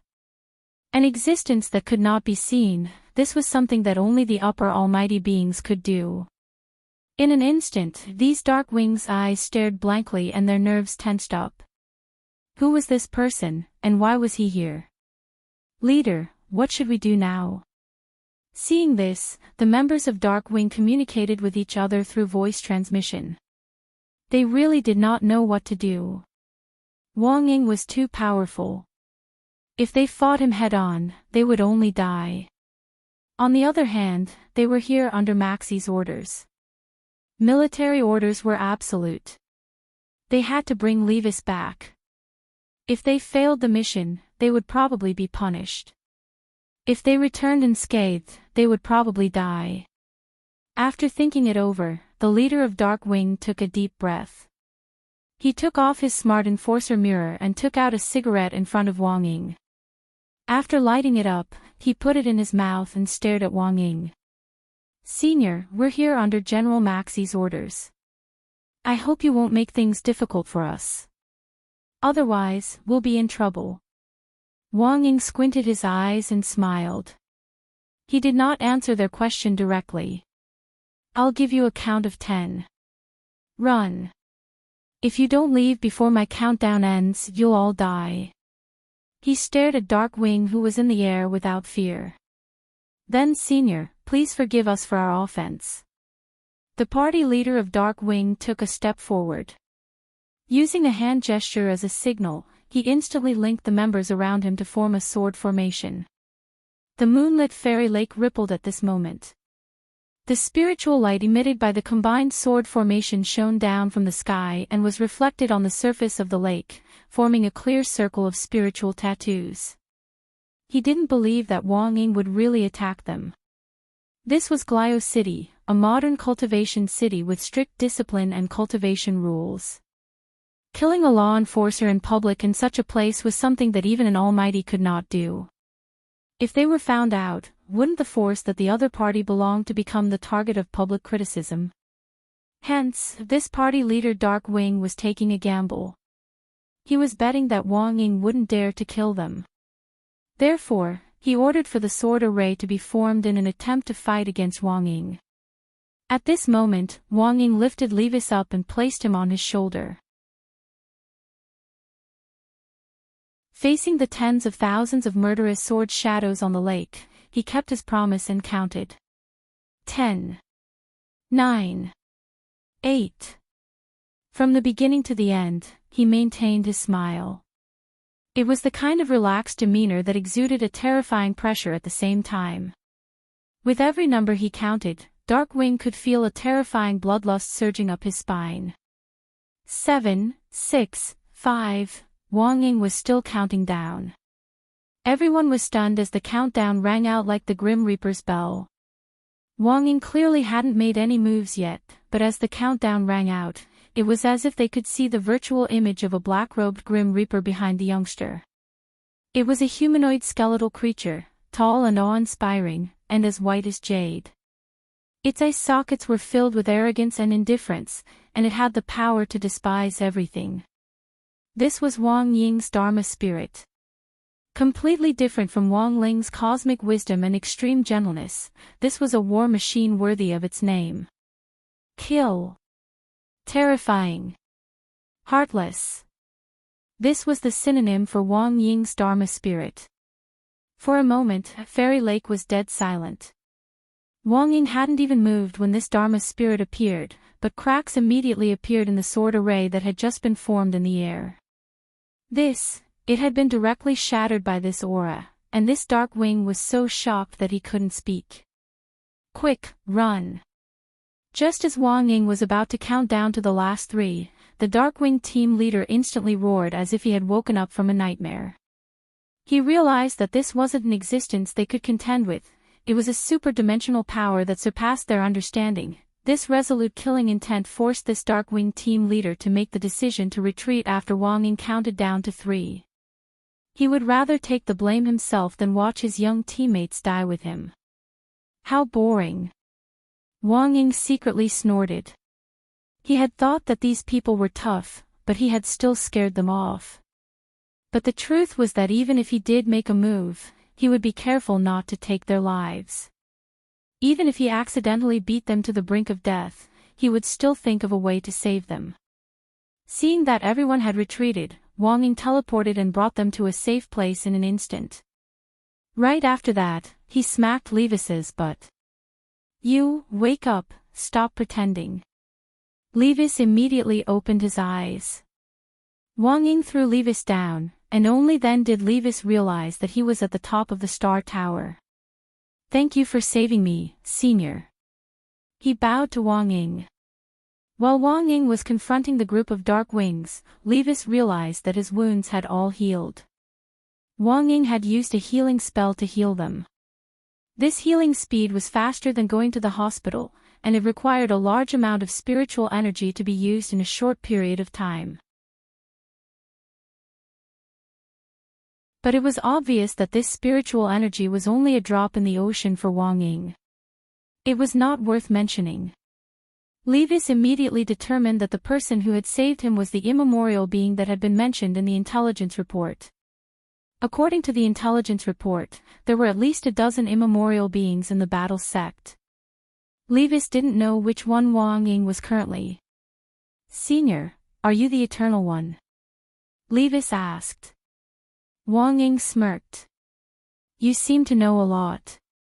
In reality, Wang Ying was extremely disdainful. He did not care about any Eternal One at all. In Wang Ying's eyes, most Eternal Ones were rotten fish and prawns, not worthy of being mentioned in the same breath as him. "I've only heard about it from the intel I've received." Levis smiled bitterly. "To be honest, I didn't think McOxy would be so ruthless.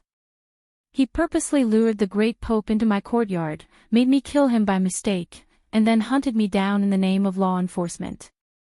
So you have nowhere to go now," Wang Ying said. "If you want to live, you must listen to our orders."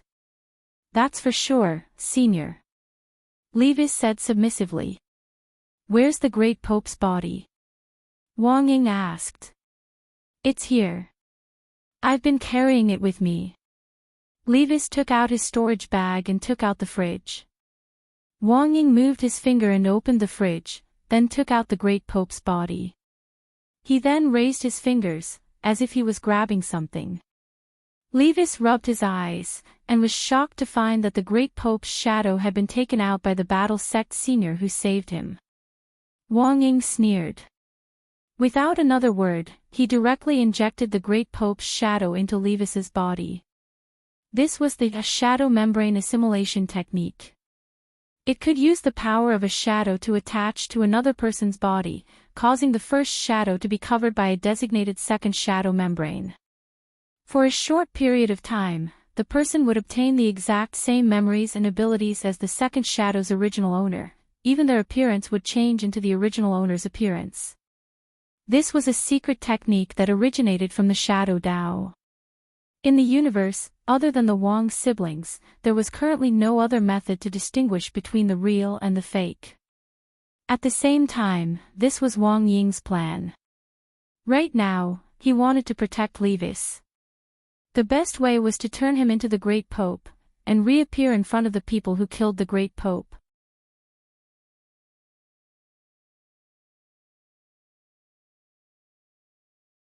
Chapter 1809. Everything was going according to plan. Levis, who had assumed the identity of the Great Pope, was no different from an obvious wolf in a werewolf hunt. Even if McOacy and Peloki knew that the Great Pope was already dead and that the person in front of them might be a fake pope, they wouldn't act rashly.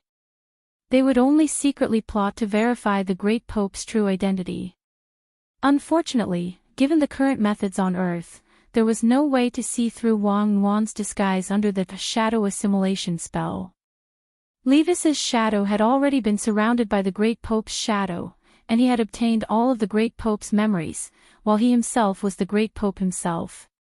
His blood, fingerprints, and DNA data would all become a perfect match for the Great Pope, and there would be no mistakes at all.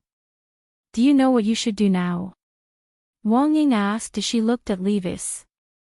This kind of disguise was already beyond Levis's imagination. Looking at this body that had been completely transformed by the shadow assimilation spell, and the memories that poured into his mind, Levis's face was first filled with astonishment, and then all his emotions turned into a kind of uncontrollable anger. He had inherited the Great Pope's will, and had even more so obtained all of the Great Pope's original thoughts and thoughts. Not only did he know that the Church planned to attack Huaguo Water Curtain Group and Battle Sect, he also clearly understood the Great Pope's attitude toward him. Now, Levis knew everything. He knew that the Church had indeed intended to abandon him from the beginning. Furthermore, because of Raven's persuasion, the Church hadn't changed their initial strategy toward him. For the Church, he was now just a useless pawn, and a pawn that knew too much. After using him, they had to destroy him once and for all. According to the church's original plan, after Raven completely took over Scarlet Orchid Association, they would take advantage of Levis's slack to get rid of him as well. That woman, she knew from the beginning that the Great Pope still wanted to get rid of me. To think that she could even talk about sincere cooperation. Levis smiled bitterly. He felt disgusted at being so deeply deceived that his stomach churned and he retched. He had thought that his relationship with the church was unbreakable, but he had never thought that the White Warriors that Raven had secretly formed over the years would form an unimaginable bond with the church. It was also this layer of fetters and deeper cooperation that caused the church to completely abandon him. Levis had been completely kept in the dark before, and had no idea about this at all. Now that he was the Great Pope, the fog in front of his eyes instantly cleared up. He began to disgust the church, and hated the Great Pope, Raven, Michael ACI, and that heavenly Tao alliance that only knew how to smooth things over, of course.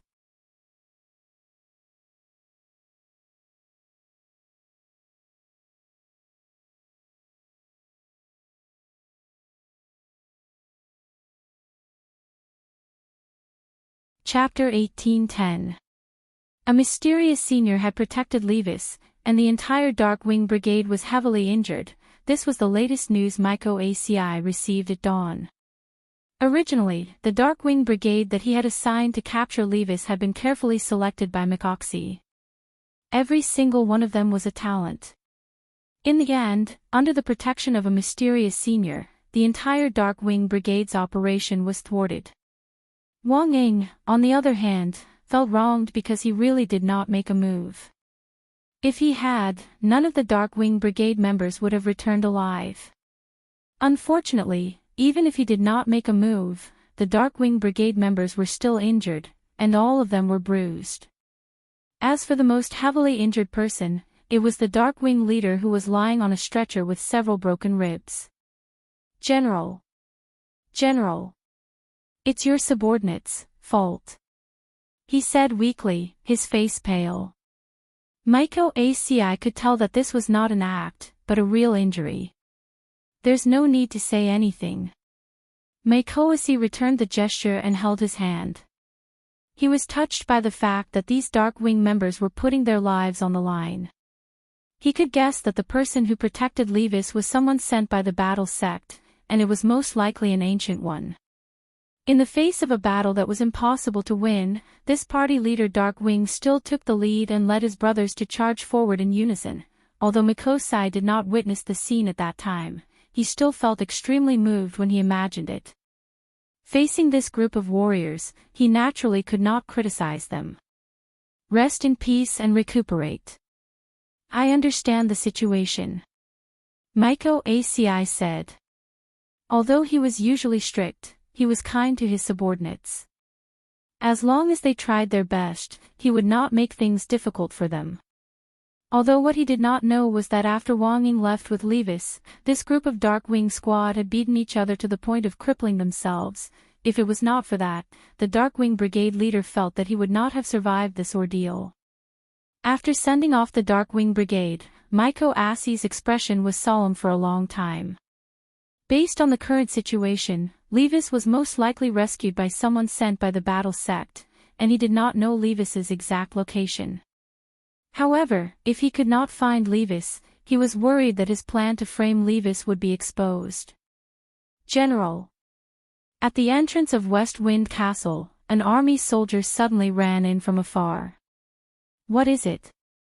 The Great Pontiff wants to see the general, the soldier said. Great Pontiff. Mycoasi was stunned, and his mind went blank on the spot. He thought he had misheard.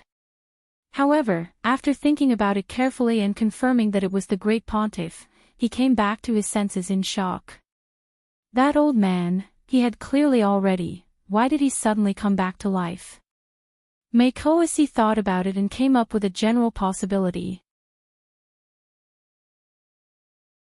This Great Pontiff might not be the real Great Pontiff. How could a dead person come back to life? Levis. Myco ACI chewed on the name carefully.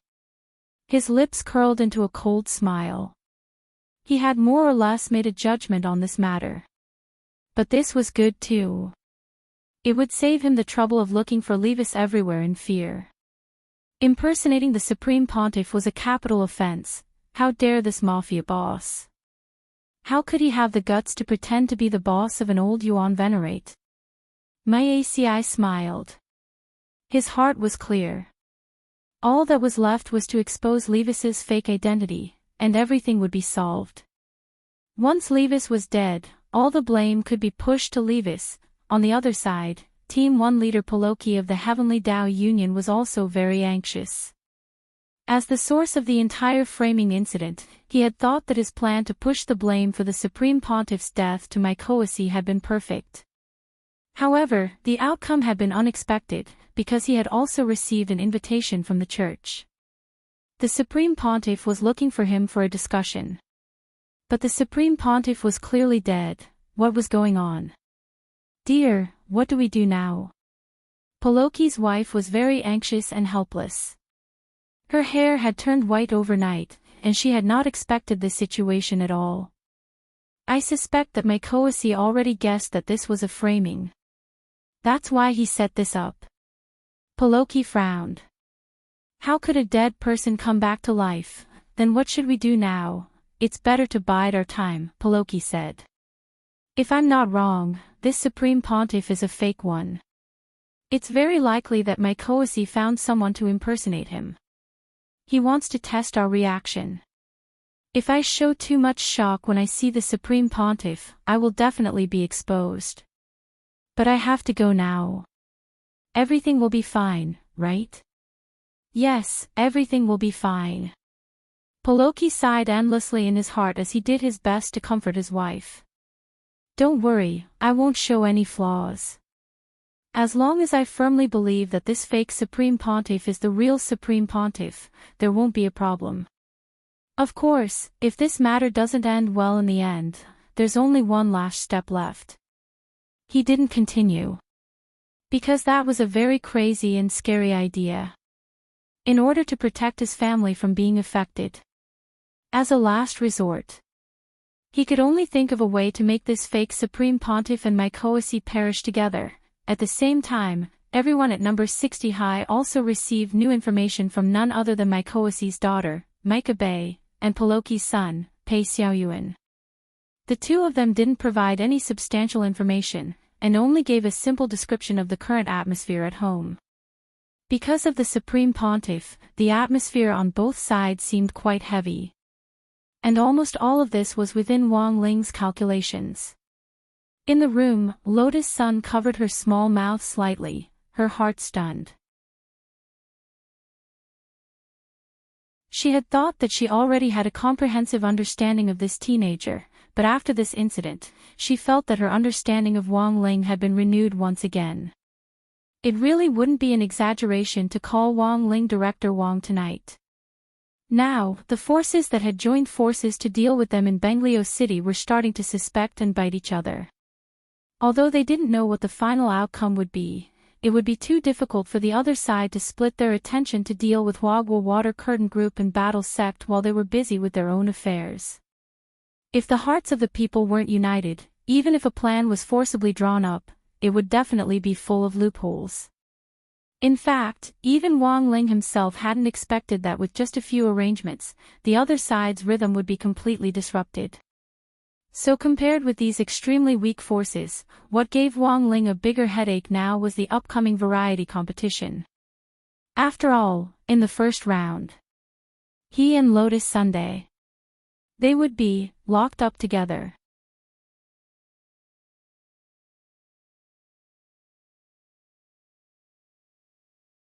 Chapter 1811. That morning, Lavin sent a group message to Mike Axie, Pei Luochi, and Leaves on WeChat to briefly explain today's arrangements. In the end, it was as if the two of them had disappeared, and didn't reply to her. But the plan still had to go ahead. Not replying for the time being didn't mean that Lavin would stop the rest of the plan. Every segment of the variety show challenge competition this time was a test of humanity. She wanted to make public the ugliness of those people from number 60 high, and more importantly, the ugliness of the eldest miss of Huaguo Water Curtain Group. She didn't know what on earth had happened to Mike Axie, Pei Luochi, and Leaves, but early in the morning, the other representative of the Heavenly Tao Alliance, Zhou Yun, who was to play the role of a primary school student in this variety show challenge competition, punctually appeared in front of Lady Lavin, followed by a group of white warriors. Zhou Yun wasn't very tall. It was said that his body had stopped growing because he cultivated a special technique. He looked like a child, but was in fact already an old monster. When he stood up, he was about the same height as Wang Miyu. He wore a black one-piece work outfit, had long light blonde hair, and even had earrings in his ears. His eyes were bright, and from a distance, he looked like a little girl. Lord Zhou Yun, I've been waiting for you for a long time. Lady Lavin stood up and warmly shook his hand. Zhou Yun looked at Madame Lavin's hand with disinterest. In the end, she only extended her index finger and touched her finger symbolically. She had quite the personality. When will the operation begin? Zhou Yun didn't say much, and asked directly. Very soon, Lord Zhou Yun. But before that, you need to change your image a little. To be honest, you don't look like a child at all. Lavin smiled. Lord Zhou Yun is playing the role of a primary school student this time, so his overall temperament is more like one. I've already prepared the props and school uniform for Lord Zhou Yun. I hope Lord Zhou Yun can take off your accessories and hide your tattoo. Your hair. Don't touch my hair, Zhou Yun looked at Lavin and said firmly. Okay. I won't touch your hair. Lavin had no choice but to agree. Lord Zhou Yun, do you have any other instructions? Zhou Yun lowered her small head and pondered for a moment. Then, she raised her head and looked at Lavin. If I can't control myself during the challenge and make a killing move, you'll take care of it later, right? This, naturally. Lavin nodded her head. However, I hope that Lord Zhou Yun can control himself as much as possible. You can injure him, but you must not kill him. I can only do my best. Zhou Yun said, I'm acting as an elementary school student, but I'm not really an elementary school student. That kid at number 60 high is a proper primary school student. I hate brats the most. If that brat attacks me, I really won't be able to hold myself back. Before coming here, Zhou Yun had already gone through the information on everyone from number 60 high in detail. They were just a few foundation establishment students, and didn't look like they were worth paying attention to. In particular, Wang Liu was taking part in the competition with a 6-year-old child. In Zhou Yun's opinion, Wang Liu was simply a burden to everyone at number 60 high. Apart from that Miss Sun, there was nothing worth paying attention to at all in the data. Zhou Yun also didn't know why so many experts had died at number 60 high. It was Wang Ling's first time participating in the recording of a variety show. Early in the morning, thanks to Wicked GPS, they smoothly arrived at the agreed filming location. This was a large sports center in Griot City, which was only used for large-scale national cultivation sports events. Previously, it had often been requisitioned by Griot City's local cultivation troops as a military demonstration and training ground. But now, Lavin had actually requisitioned this vast piece of land for the recording of a variety show, and had even remodeled the interior. One couldn't help but sigh at Lavin's strength and methods. This large sports center had been built in a desolate part of Griot City. Originally, there had been a tall mountain here, and the entire gymnasium had been built against the mountain. The inside of the mountain had been directly hollowed out to make room for the gymnasium. The key was that the exterior structure of the mountain had been preserved as a whole through the technical excavation, and the spirit veins under the mountain hadn't been destroyed. Even a spirit gathering array didn't need to be drawn. This was a natural place for cultivation and seclusion. For the recording of the variety show this time, Lavin had once again invested heavily in remodeling the interior structure of the sports center. When Wang Ling's group arrived, they saw a lot of program staff gathered together, and the photography team was remotely testing whether the camera balls were working properly. It was such a huge lineup that Wang Ling felt a little uncomfortable. Although he could wear a mask throughout the recording of the variety show this time and didn't need to show his face in front of so many people, Wang Ling still felt like his social phobia was acting up faintly. He didn't know if there were other people like him. As long as there were a lot of people around, their minds would involuntarily start to blank out, and they wouldn't know what to do or say next. It was like they were detached from the world and didn't fit in. Fortunately, this process didn't last long, and by the time they entered the studio, Wang Ling's symptoms had eased a lot. The staff were mainly gathered in the temporary shed outside. After entering the remodeled studio, there were not so many people following the people who participated in the recording. They were surrounded by flying photography balls, recording the situation inside from 360 degrees without any blind spots. After waiting for less than a few minutes, Wang Ling saw number 60 High's opponents from another entrance. There were also 6 people leading a primary school student who was about the same height as Wang Muyu, and they directly entered the studio. Each of them was wearing a turbine mask. Are they the 6 prodigies from Glio? Super Chen's expression was slightly surprised under the mask with the number 60 High logo on it. Whirlpool Emperor High School is the number 1 high school in Glio. The 6 prodigies this time are all from here. As an old intelligence expert, Hirogwa had already inquired about these 6 prodigies. They're all grade 1 students like us, but they've already reached the Golden Core stage. All of them are Golden Core cultivators? That's so unfair. It's just that they have an advantage in terms of realm. There's almost no actual battle in the preparation part of the program. It's more of a test of teamwork, Hirogwa said. In fact, he himself wasn't very confident.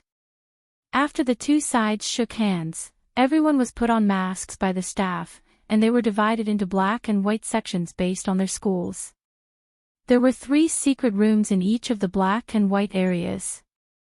Based on the previous team distribution, everyone was arranged in groups of 2 into the secret rooms. From the perspective of the void, the place where everyone was standing was a Tai Chi disc. Wang Muyu and Zhou Yun were brought to 2 special cages in the middle of the Tai Chi plate, Yin and Yang, and Yin and Yang, respectively. On Wang Ling's side, it was a little more exciting.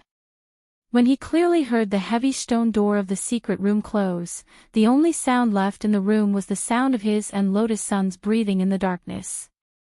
In this quiet environment, even the sound of their breathing was particularly clear. It was really too clear. Wang Ling could even clearly count her heartbeat. You're tuning into the LoveLore Library YouTube channel. We're so grateful for your support, and don't forget to subscribe to join us on this incredible journey through captivating stories. Your generosity through donations truly makes a world of difference, as it's the primary source of revenue that allows me to expand and enhance this channel for you. Thank you from the bottom of my heart for being a part of this adventure.